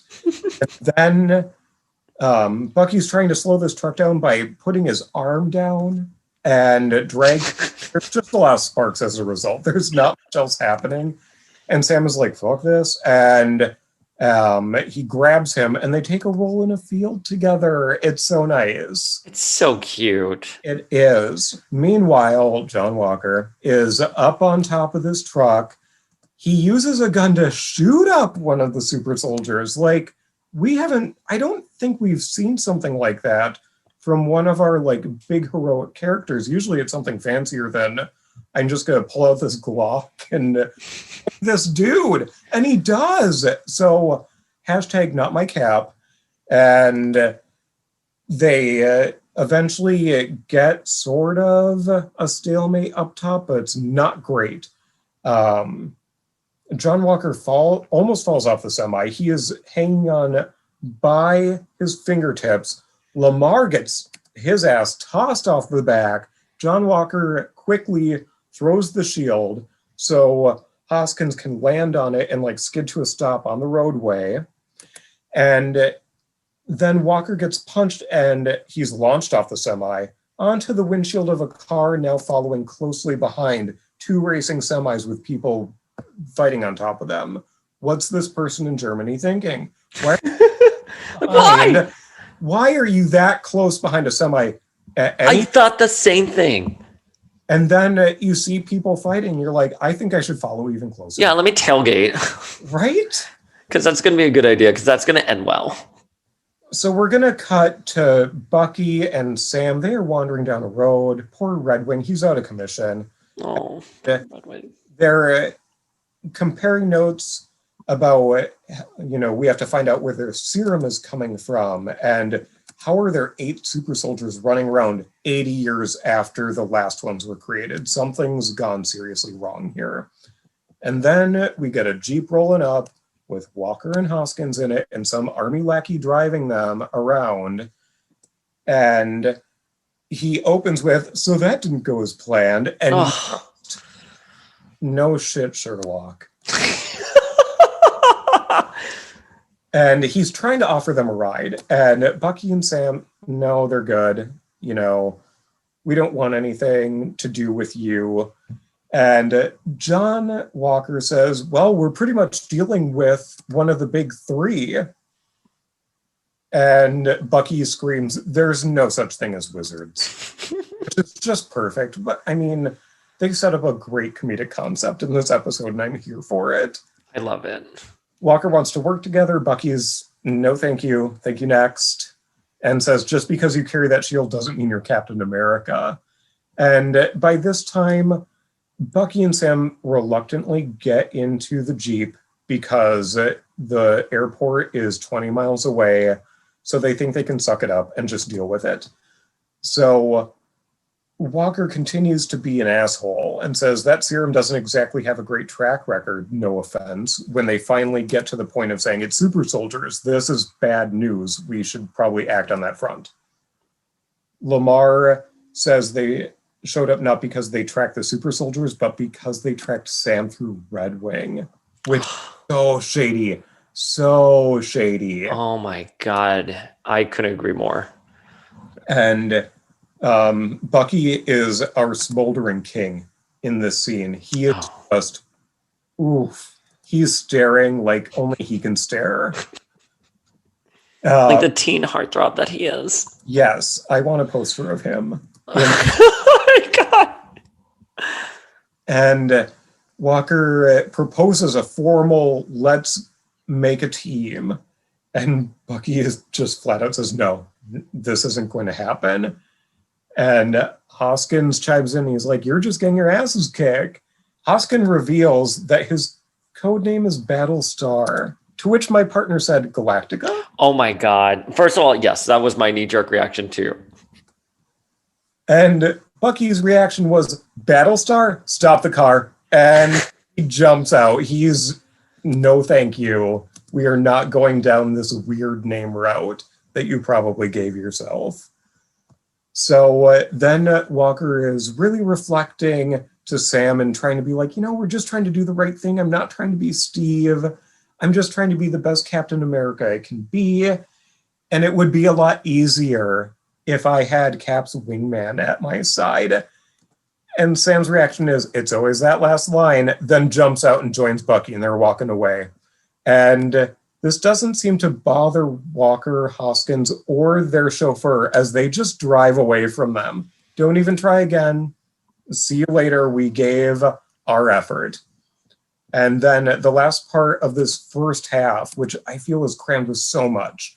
There's so much we could cover, but hopefully everyone's getting a complete picture. We see the super soldiers going to their safe house. They're served a fine meal that involves chicken livers homemade by a German dude and his wife.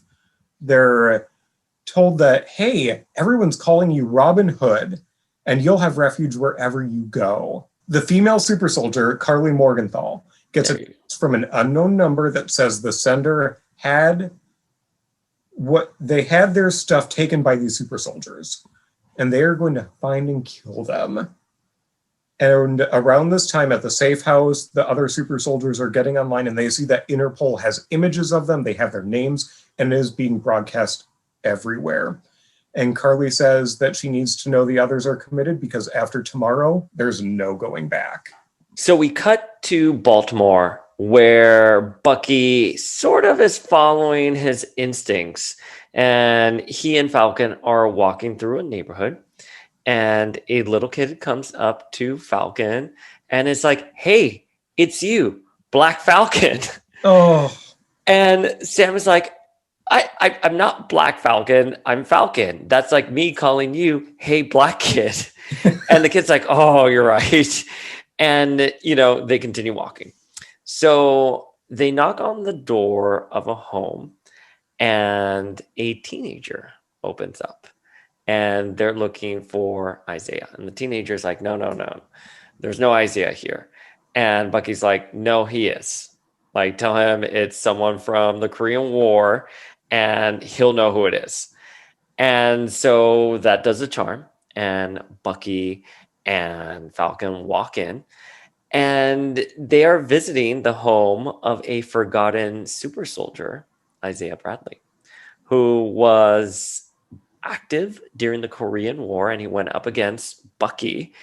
And it was a very intense fight. But what we learn is that after the Korean War, he was imprisoned for 30 years and there were experiments on him. And he's fucking angry about it. I mean, he's so angry, he's shouting, he's telling them to get out of the house. And it's just a really intense scene. And I'm curious what your perspective on it was, because Isaiah looked like the shots they did of him at first, you didn't really get a look at his body. It was just a close up of his face.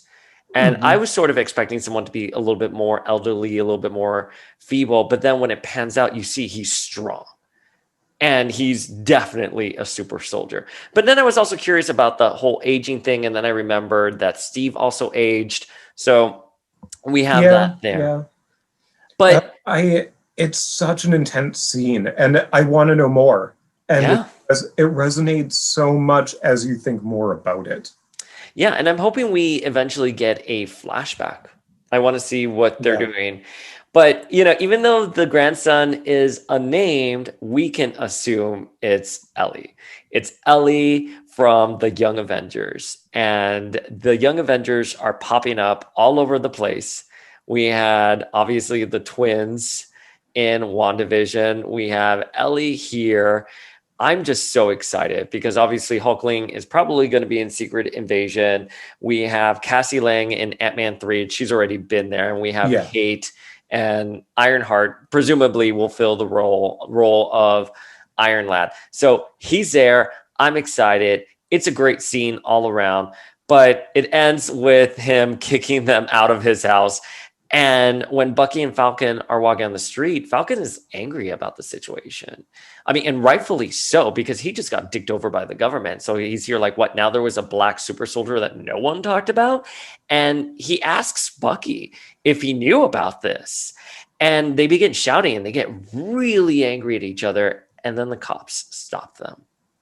And let me tell you something. This speaks loads about my own privilege, where I was like, oh, it's two guys fighting on the street. The cops are, of course, going to stop them. But no, that's not what happens. They ask Bucky, is this guy bothering you? In reference to Falcon. Yeah. They look at Falcon and they're like, where's your ID? And you know what's happening there. You absolutely know what's happening there. There is no way to avoid it. And all of a sudden, Bucky's like, what? Like, don't you know who this guy is? And the cop turns around and whispers to the other cop. And there's like, oh, I'm so sorry. And by the way, like a whole crowd is gathering around them. And it's just so telling of today's world and everything that's happening. It is. With Black Lives Matter and the situations that are happening and police brutality and the systemic racism. It was such a well-crafted scene. It's probably one of the most powerful scenes that we've gotten in the MCU in terms of political commentary. Yes, and social resonance. It's incredibly important, like we were talking about earlier. that this scene was included. It is not just exclusive to the first episode. This is a through line, and it's a very important through line for this series. And the through line is going to be going on, as you just said, through the entire series, because they have said that Falcon and the Winter Soldier is going to cover very heavy themes. So they're not shying away from it. I love it. Falcon doesn't have his ID, whatever. The cops go into the car now that they know who they are. They find out that Bucky is actually, there's a warrant out for his arrest because he missed a court-appointed therapy session. So we flash over to the prison where Bucky's therapist meets the boys, and I love the therapist.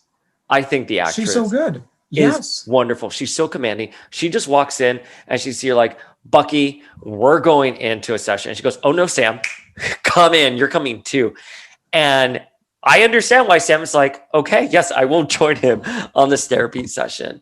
But I want to just note the actress, because the actress comes in and she has to deal with so many different characters, and she does such a great job of interacting with them. She talks with John, and we find out that they have some kind of history together.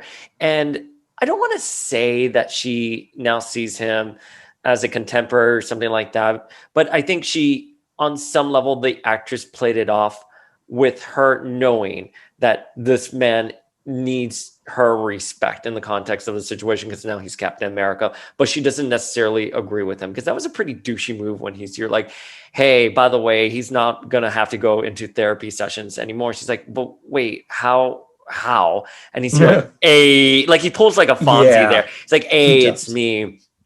So creepy. The actress handled all those layers so well. And then she jumps to... Who is this actress, and can we get her on the pod? I know. Oh my God, I know. Well, she is our person to find on Instagram and message and get blocked by. Oh my God, you're talking about Victoria Blade, aren't you? From WandaVision, and my obsession with Victoria Blade. Yeah. Emails to her publicist, emails to her DMs into her account. Listen, it's fine. Victoria Blade, you're always welcome. You're always going to be like the love of my life. You're always welcome, but you're getting edged out, girl. So. You're right. So then she goes off to Sam, and she handles that scene again beautifully with Sam. She's like, hey, actually, I do know a lot about you. And then she jumps to Bucky, and then, of course, they go into the therapy session. And I thought the therapy session was a highlight of this episode, because she's forcing them to come together, and they get into like a little like squabble about like, oh, are we close enough here? Let me get close to you. And then she's like, great. Wait a minute, are you guys staring at each other? And they're doing another stare off, which absolutely adorable. It's so funny. But here's the brilliant part of this series, because for as much humor as you get, and as great as the chemistry is between Sebastian Stan and Anthony Mackie, it takes a very serious turn. And Bucky says, I can't believe you gave up the shield. You gave up the shield that Steve gave you. And if that means that Steve is wrong about you being his successor, he was wrong about me. And holy shit, like my heart sank, because you get an insight at Bucky and what makes him tick. He's not jealous that Steve picked Sam. He's not jealous that Steve picked Sam. He's upset that if Steve wasn't right about Sam, then maybe he's irredeemable. Maybe his story can't have a happy ending. Maybe he can't make amends for all of the atrocities he committed. And then Sam looks at him and goes, you and Steve will never understand what I did and why I thought was the right thing. And again, it's the layers in that of the systemic racism, of the identity that he had to grow up being told he was, of being a second-class citizen. Just because you have your rights as a citizen doesn't mean you're growing up with any privilege, moral or financial, which now we understand Sam does not have either. Yep. And he gets up and he walks away. And that was such a great scene. Again, just another brilliantly crafted scene. So outside, Imposter Cap is out there, and he tries one final time to recruit the boys, and they aren't having it. And Imposter Cap then says, well, stay out of my way. And Battlestar's right there with him, and they give each other the death stare, and they walk away. And I think that's the audience's cue that John Walker is a big D-bag. And I know, obviously, this is something we've already been talking about in this episode, but I'm going to say that I felt for John Walker in the first half of this episode. Yes. I thought he was very humanized. Look, he's hashtag not my cap. I not touching that with a 10-foot pole, but I understand what motivates him. His feelings of being inadequate, of having to put on this media personality while on the inside suffering from imposter syndrome, while at the same time being symbolic of white supremacy and systemic racism. It's a very smart way they rendered him. But then he did this, and I was like, fuck you, bro. You know what I mean? Like, you're an asshole. Like, you are actually going to be the villain of the series. Because he turned the corner in that scene. Well, he couldn't be Steve. Like, Steve would have, if he truly wanted to be Steve, he would have kept his heart open. He would not have said that. There's where you see his anger issue, to what you were saying. We were going to see a little bit of his personality come out, and there it is, and it's going to play through for the rest of the series. So the boys then decide they need to go see Zemo, because when Isaiah was talking about his people in reference to Bucky in that scene, he was actually referring to Hydra. And that was, again, a very brilliant scene, because Sam was like, no, don't take it personally. It's like, no. It's not about race. It's actually about Hydra. Yeah. And so the boys go off to go get Zemo, and elsewhere, the Flag Smashers narrowly escape their persecutor via a plane, as Joaquin, our beautiful Joaquin, and his squad takes down the super soldier who is after them. And that's where we end the episode. Yeah. There was so much packed into this episode, so much storytelling. And what I really appreciate about this series, it's a big contrast from WandaVision in terms of storytelling pace. Obviously, longer episodes and fewer episodes, but it also is sort of a different genre.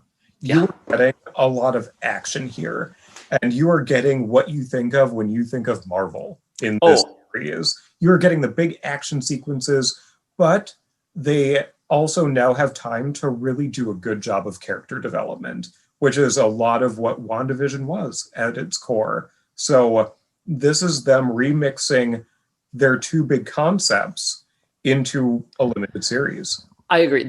From that opening scene, I was like, oh, here we are. Here's Marvel with all of the action. The opening scene from episode 1 with Falcon. Yes. I was like, this is it. And I hate to sound like this in terms of pigeonholing viewers, because my best friend Phil is going to be on this show, and he's going to talk about one of the episodes.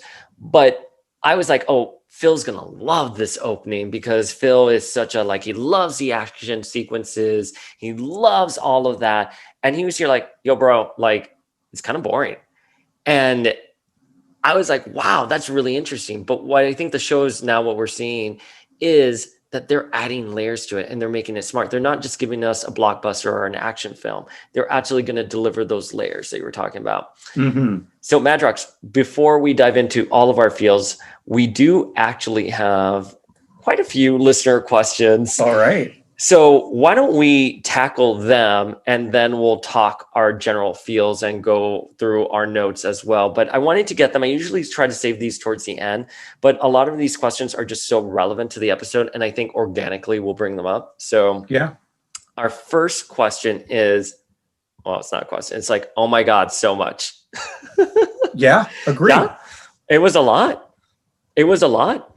I mean, as you can tell from the recaps, there's a lot in this episode. And as Madrox said, a lot was crammed in to 45 minutes. This isn't a CW show. No, I was so surprised at how much they actually fit into it. And each scene was dynamically something different that was important. There was no fluff. They cut out the fat from this episode, and what you have is all prime.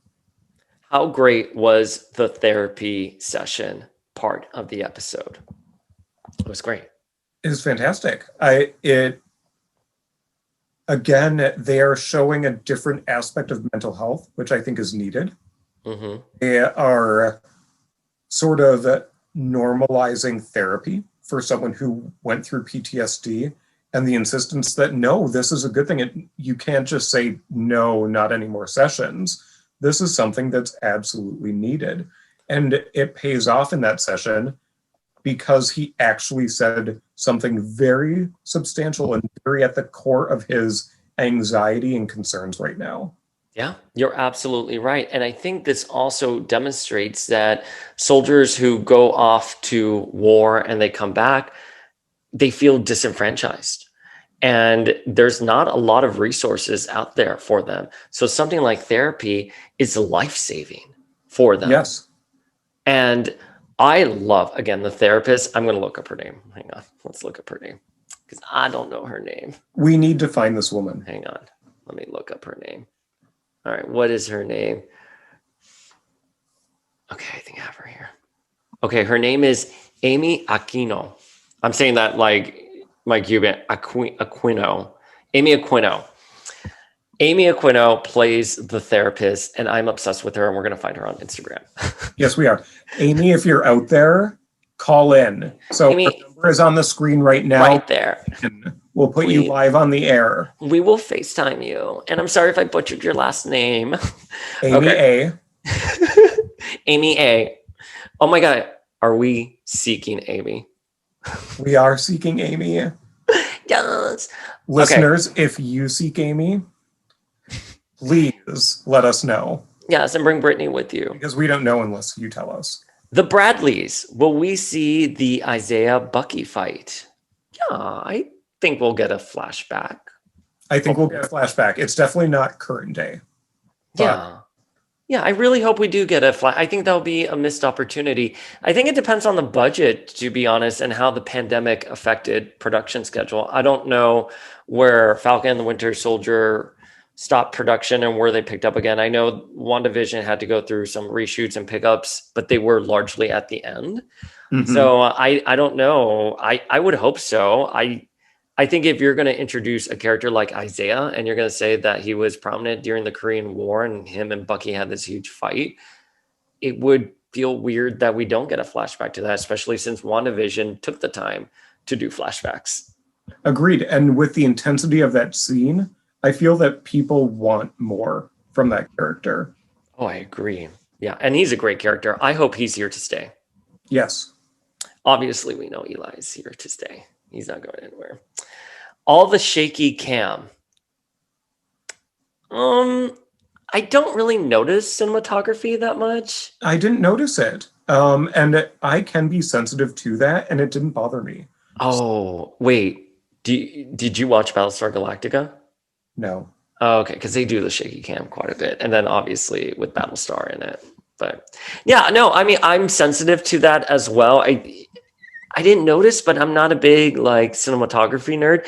If there was something specific about that, listener, please, DM us.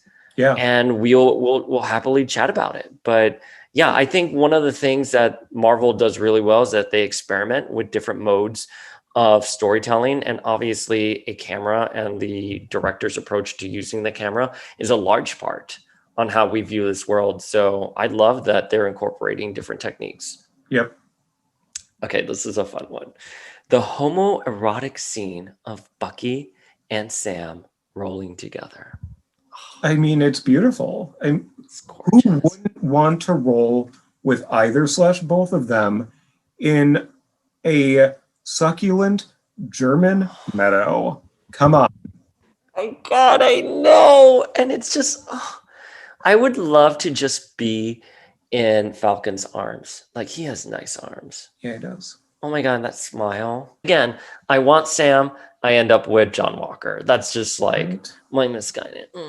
As I put it, when you order Captain America from Wish.com. Where the fuck is Sharon? Did you know Sharon was going to appear? Yes, because I saw her in the credits of the first episode. But I have feelings on the actress. Oh, Warpath because loves her. I know I listened to last week's episode and I was grumbling the entire time. My only exposure to her, and I know that she's fairly prolific, aside from obviously the Marvel movies, where I'm familiar with her, was Brothers and Sisters. And I detested. Listen, Rebecca. Rebecca is dead to me in Brothers and Sisters. I watched Desperate Housewives. If I was on the sofa and Brothers and Sisters came on, I watched like the first 5 minutes. So I don't even know what happened in that Sally Field familial saga. It's so good. Sally is basically my tiki mom, but Rebecca, Emily Van Camp. I really want to appreciate her more, and I think the series is going to deliver. Well, she will deliver in this series, and I'm excited for it. I'm here for it. I want to see it. I liked her in Everwood. I have a soft spot in my heart for Everwood. Obviously, Brenda Strong was the mother at the beginning and also died, and obviously Desperate Housewives. But yeah, let's see. I have no feelings on Sharon Carter, to be very honest. I hope they do something really great with her. I think I liked her. I liked her in Winter Soldier. Loved her cameo in Civil War. I have no grievance. I'm here for her. The arrest scene. Yeah, I mean, I think we've kind of already touched upon it. That was a pretty intense scene. Yeah. It was tough to watch, but so important to watch. So important to watch. That's a really great way of putting it. Yeah, I think it's very telling of today's world. I loved how the crowds were kind of forming. I didn't notice if anyone had their cell phones out. I didn't notice either. I noticed the crowd. I don't think they had their cell phones out, but I may be wrong. I'm going to have to start putting Disney Plus. Like, I'm going to have to get another laptop just so I can have it, so I can go through the episodes when we're doing this. But I don't think there were all the cell phones. If there was a cell phone, it wasn't all the cell phones. It was definitely the crowd forming and watching it. Yes. I can't, it goes to show the levels of systemic racism and how complicated and nefarious it is and how it can mask, because the second they find out who he is, they're like, oh, we're so sorry. Oh, that's you. Oh, that's you. Oh, we're sorry, sir. Yeah. You know what I mean? Like, I was just, no, I'm not here for that. No, but again, as you said so perfectly, important scene to watch. And I'm glad it's out there. And I'm glad people are being exposed to a narrative like that. And that's it. That's it for our listener questions. So, Madrox, what are your general feels for this episode? Extremely positive. I think it advanced the story a lot. The characters are becoming more developed. And you can see the direction we're going, but I'm not counting out a weird swerve. I can see a weird swerve coming if they really want to do it and throwing something at us we don't expect. Yeah, it's Marvel. I'm expecting some kind of like sharp turn at any moment. But you know what really did surprise me was how they humanized John Walker in that opening scene with his wife, Olivia, who is a totally new character. She is not in the comics. And I don't know much about John Walker, but I did the quick Google search on Olivia just to see if she was Loki in disguise or something like that. And she's not. Right. But I like that. As I already said, I think there are layers to him that make him more than just this, white supremacist, systemic racism symbol. I think, he's someone who has had a journey, and I'm glad that we got him fleshed out. It makes it easier to hate him. Yes. Not harder, easier to hate him, especially when he does that at the end. But I really love that opening scene. I'm glad we have Battlestar in the episode. Yeah. It's interesting to watch John Walker and Battlestar's interactions with one another and see that they are similarly close. Just like I think we wish that Sam and Bucky will be by the end of the series. Yeah. I also thought they were just, the doppelgangers of real Sam real Cap and Falcon, and how it's sort of, I'm wondering where their relationship is going to be at the end of this. I wonder if Battlestar is going to be like, this guy is just like really not a good guy. He's not Cap, # not my Cap, and then go on the side with like Bucky and Falcon. Yeah, that'd be fantastic. And I think that's probably going to be, something we're going to see. But, what we're seeing with John Walker and everything that happened with Isaiah Bradley, I mean, this is a large commentary on racism within the US government. Yes. And Marvel's not shying away from that theme, and they're talking about it. And I want to see how all of this is going to play out and develop. I think it's going to end again with Sam becoming Cap. Yes. I think that'll be the ultimate arc, but I think it's going to mean a lot how we get there. Yeah. I'm not so sure about John Walker's durability though, because so maybe you can walk me through it. He's just human, right? Yes. I'm trying to remember. It's been a while since I read anything involving him. But this is sort of on, I think that he's going to last throughout this series. I think he'll be a player in the future. And listeners, you can't see, I have full clown makeup on right now. And I think, because we know Young Avengers is coming, and I don't know if that's going to be sort of a Disney series, a Disney Plus series, where they bring all of them together, sort of like the Defenders on Netflix, and how they sort of brought all of those separate characters together, or if it will be a movie. But I have a working clown theory that we're going to get some configuration of the West Coast Avengers. Well, we already saw elements of the West Coast Avengers in WandaVision. Exactly. And you know that Marvel will take a story concept and put it in a blender and take what they need out of it. So, Civil War, perfect example. That is not the Civil War comic event. Mm-hmm. Their own take on aspects of Civil War.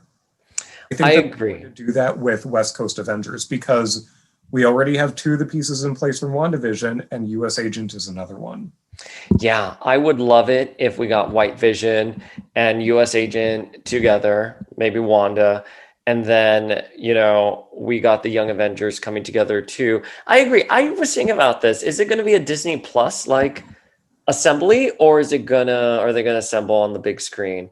I think given that they're popping up in the Disney Plus shows, it would be weird unless they're going to start appearing in movies. You know, there's a big rumor that the twins were in London as well. So, you know, sure. I think what they're doing is masterful. I think Marvel has opened up the gates. The pandemic has given them time to like really plan out where they want to go in the next phase. I'm hoping Black Widow will somehow play a larger role than just a one-off flashback movie. I think agreed. They're going to have consequences in that movie that are going to affect the present. From, is it Wolverine, you know, has been in the MCU this entire time, to I was going to call her Wanda, is Natasha back to life? You know what I mean? Like, I'm curious to see how all of that's going to play out. And the big rumor for a while was that they couldn't release the Falcon and the Winter Soldier because it ties into Black Widow. Interesting. So I don't, and it's supposed to be after Black Widow. So I don't know. Those are just rumors, on like Reddit that I have to go through, like when I'm like, can't sleep at like 5 a.m. Yeah. But I'm curious to see all of these story elements and where they're going to go. And I agree with you. It's going to be a sharp turn at one point, and something's going to happen that we're not going to expect, especially with Power Broker in the background tracking the Flag Smashers. Yep. Yeah, I think it's going to be a very dynamic finale. We are going to see a lot happening. And apart from the story development, I think we're going to get some big action sequences. Oh, yeah. I mean, I think if this is as good as it gets, I'd be like, you kind of, burned it already. Like, no, I think the action sequences are just going to get better and better. Here's the thing that I want to know, though. Is Steve dead? That's the thing. I don't think he's dead. I don't think he's dead either. So obviously the government has written him off as dead. Like the public understanding is he's long gone. Mm-hmm. But where is he in the mix? Why? And I'm glad we're not bringing him back in this series. he's an unnecessary element. But a part of me is wondering, like, he's watching this on TV. Well, so yes, I politely disagree with you because I wouldn't have wanted Steve to come back because I think it would eclipse this really great narrative that we're getting. But at the same time, I'm like, well, organically, everyone's talking about Steve. Yeah. I wouldn't mind him coming in at the end and being like, I'm glad you got the shield back. And we know he's alive. I do think we do need Steve in some way, shape, or form, even if it's like a Stan Lee-ish cameo, just because I think there are too many unanswered questions there. But again, is that something that's going to be saved for the larger events like the movies, where we'll see, Steve de-age himself and, because he was old man Steve Rogers there for a while. Is he working for S.H.I.E.L.D. now? Yeah. I don't know. I mean, especially now that, well, not S.H.I.E.L.D., but you know what I mean. Yeah. Whatever government agency. But now that Nick Fury is up, there with S.W.O.R.D., I'm curious. And I do think we need him. And that's something that I feel that WandaVision lacked, was that big A-list cameo. And I would have liked Doctor Strange there as well. Yes, he would have been perfect. And so like for this, I would like Steve, but maybe here's where we'll get Doctor Strange, You never know. Yeah. What is there anything else you want to talk about? No, I'm just really excited to see where it goes. We have 4 episodes left. They're going to be packed with everything that we want from a series that's branded as Falcon and the Winter Soldier. And I hope that we continue to be surprised at some of the things that they are writing and putting out there as well, in terms of social commentary and these really important touchstones for us as a society right now. And balance that with, make sure this is relevant in 20 years, because you don't want someone to watch it and say, oh, this is totally a product of whatever year you produce something. You want something that lasts. So I hope with the writing, and I have every confidence they will, that it will be encapsulated in such a way that it is something that we can look at for years to come and still understand and appreciate and learn from. Yeah, I couldn't agree with you more. I mean, they're telling a very important story, and you have to have these difficult conversations. And hopefully the conversations we're having today, even if it's the result of a Disney Plus TV show, those will lead us to a better tomorrow. We're going to see these themes play out. I can't wait to see it. I am so happy they're doing it. I'm very happy with the show so far. Agreed. All right. So you got something in the mail. Or did you get in the mail? What did you? No, this is part of my series of I dug in a bin in my basement. And wait. Let me pick it up again. Yep. So you dug into your basement recently. And I did. What else did you find? I was reorganizing things, and I came across some ToyBiz figures, because that's a great line back in the day, right? Oh my God, it was the best line. And And you collect it as it was happening? I did. And I had some of my favorites, and most of them are at my office that I go to once a week now. But, they're holding it down for me in my absence. And I have Gambit there with his broken leg, his spring. Oh my God, that's spring action. He's continually with one knee up. I have the Fantastic Four there with the totally invisible woman on this little disc that she glides on. Yeah, and that's the same mold they use for Mary Jane in that box set. Yeah. So a few years ago, I wasn't into Marvel Legends because what they had out there at that time wasn't really appealing to me. So I thought, why not get some of the older ToyBiz figures of people that you really like and you never had as a kid? So I did. And you know how getting stuff on eBay happens sometimes, where you get a lot and it's, some stuff you want and some stuff you don't, because you don't know what to do with it. But now that I'm reading more X-Men books, I'm appreciating the ones that I left in the package back then. And they are basically all from the X-Force line. So we have super 90s aesthetics, the colors, the gigantic muscles that everyone had. And I thought it would be the tiny feet. the very tiny feet. How can they stand on them? They're going to break ankles. And I thought it'd be fun maybe if we opened one up here. Oh my God, yes. Podcast. So the one I selected, it's Rictor. Does. Wait, hold him I up a mean, little bit closer to the camera. Yeah, there we go. Look at him. Oh my God, look at that luscious, like, hair. Oh, look at It's it. like Pantene Provine hair. Yeah, Oh, he's on got the urge side. for herbal, and it shows. So, Wait, let me see the by the way- package art. Let me see him on the package art. Oh, look at him there. Look at that. And he has power vibes. Yeah, he has I don't know power what that vibes. means, but we're going to find out what. No, you know what? I love the vibes here. Oh my gosh. I had that figure. I don't remember in what context I got him other than I was collecting all the ToyBiz figures. I can't wait to see him out. And we really need this as a Marvel Legends. So, Ryan, I know you're listening from him Yes, Ryan. right now. Do you hear that? Ryan? Just saying that, we need a Rictor. We need a retro Rictor. Go fight for us. Get us a Rictor. So, all right, I'm going to crack this open. Yes, crack it open. Oh, this is exciting. I mean, this figure was meant to come out and give us power vibes. Oh, was he meant to come out? And now that he's out, you can even see it. He has Yeah, you get one of the pose. Yes, look at him. And oh there's my God. And then you get there's a card.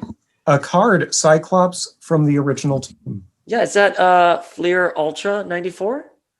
It is Fleer Ultra 94. Yes. Yes. So I love my cards. trading card. What could anyone else possibly want? I mean, you get Rictor, you get a huge. Oh, he comes with a gun. Oh, he comes with guns. Just a giant gun because it's the 90s. Yeah, I mean, he has big guns already in his arms, but Right? Oh, okay. So he's out. my God, if I saw him on Grindr, I would totally be DMing him. Right? So look at the tassels. He put some work into Oh my God, I know. like that. Look at the pants too. Oh yeah. The blue on the pants with the I don't want to say it's a cheetah print, but you know what I'm trying to say. It's sort of a cellular print, like it's different cells. It looks. And the pouches. Oh, look at Yes. those pouches. So many pouches. And his headband. His headband, the shoulder pads. Oh, I love the shoulder pads. I bet they're like blow up. I bet they're inflatable. Oh my God. And before he goes out on missions, yes, one deflates in the middle of a battle and he's like, 1 second. Yeah, was like, and it's like those floaties like when you're a kid, you're in the pool. Oh my God. Yes, Rictor cannot drown. Okay, but you know what I want to see. With the power vibe, look at this. Look at that. You can wind Right. him up. Oh my God. I haven't Oh. seen it. Is he shaking? He's shaking. It's can't. that meme with the mannequin. Oh my God. Let's see. So, Let's see. Yeah. Let's wind him all the way up. And Wait, can you put him on like your desk so we can see it? Can you get that angle? let's see what I can use. We're going to use the card. We're Okay. going to put him up. On the card. All right, let's see it. All right. So I don't remember this at all. Oh my God, that's adorable. oh, he's working his way off. I know. Look, I know. Oh, and I mean, it's an intense vibration sound. I don't know if you can pick it up. No, I can hear it. I can hear it. It's like Slightly. a purring. He's purring. He's purring because he's so happy to be in your arms. You know what I really love about this era of the 5-inch figures? I know there are obviously a lot of repaints that would come later down the line, but a lot of the characters got original molds. And someone like Rictor, that is an original mold. Yeah, like, look at him. Yeah, Like, they they did gave not him a power reuse this. Yeah, like who else are you going to use? Well, Avalanche, I guess. But we didn't get it now. We did get an Avalanche, but not with the power effect. Yeah, I love that figure. What's the articulation like? Pretty good. I mean, let's see if his arms can do it. Oh, the shoulder pads are separate. Oh, look at that. Oh, they were brilliant. Full extension. Oh my He God. can actually, some figures won't fully sit. He can. He sits? He knows. He can sit. Oh my God, you can put him at like a table with like Yeah, he other can just figures. sit at the side of my desk. Yes, look at that. He's just looking at you. Now, did you really want him because you think he's such a great character? Did you just come across this character by accident? I just came across this. The figure It was included in one of those eBay lots with other figures. I love it. What was the figure you were trying to get? I forget. It must have been, I think, probably Rogue. I wanted Rogue. Which Rogue? With the uppercut action, or yes, is it her pink suit? Which other ones did they? We got a vampire, Bat Rogue, it was like, and then we got Capcom. It was the super basic Rogue. Okay, so like the first one with her uppercut action. Yep. The one who's like more of a companion piece to the Gambit with his leg action. Yes. So I'm sure it came in a lot like that, and there are a few others. So if I'm on the pod again, we're gonna have you again. We can dig into another one. I want you to do your own spinoff. Like, you are just absolutely incredible. So I mean, I think we should definitely do a one-off show on the West Coast Avengers, because we do from these shows, and that series can be good. And the next arc is the worst trash you have ever read in your life. Madrox, it has been such a pleasure. I keep telling people, like, yeah, come on the show. I only need 30 to 45 minutes of your time. It is the biggest lie, because it's already, we're at 9 o'clock now. Where can the folks at home connect with you? Yeah, connect with me on Instagram. I'm at Mac on Fleetwood. So it's like Fleetwood Mac, but Mac on Fleetwood. You can connect with me there. I post random things. I have some pet rabbits with my partner, so you can get some cute bunny pictures sometimes, random records that I'm listening to, Marvel stuff, whatever. I just post once in a while, and it's completely random. It's not branded at all.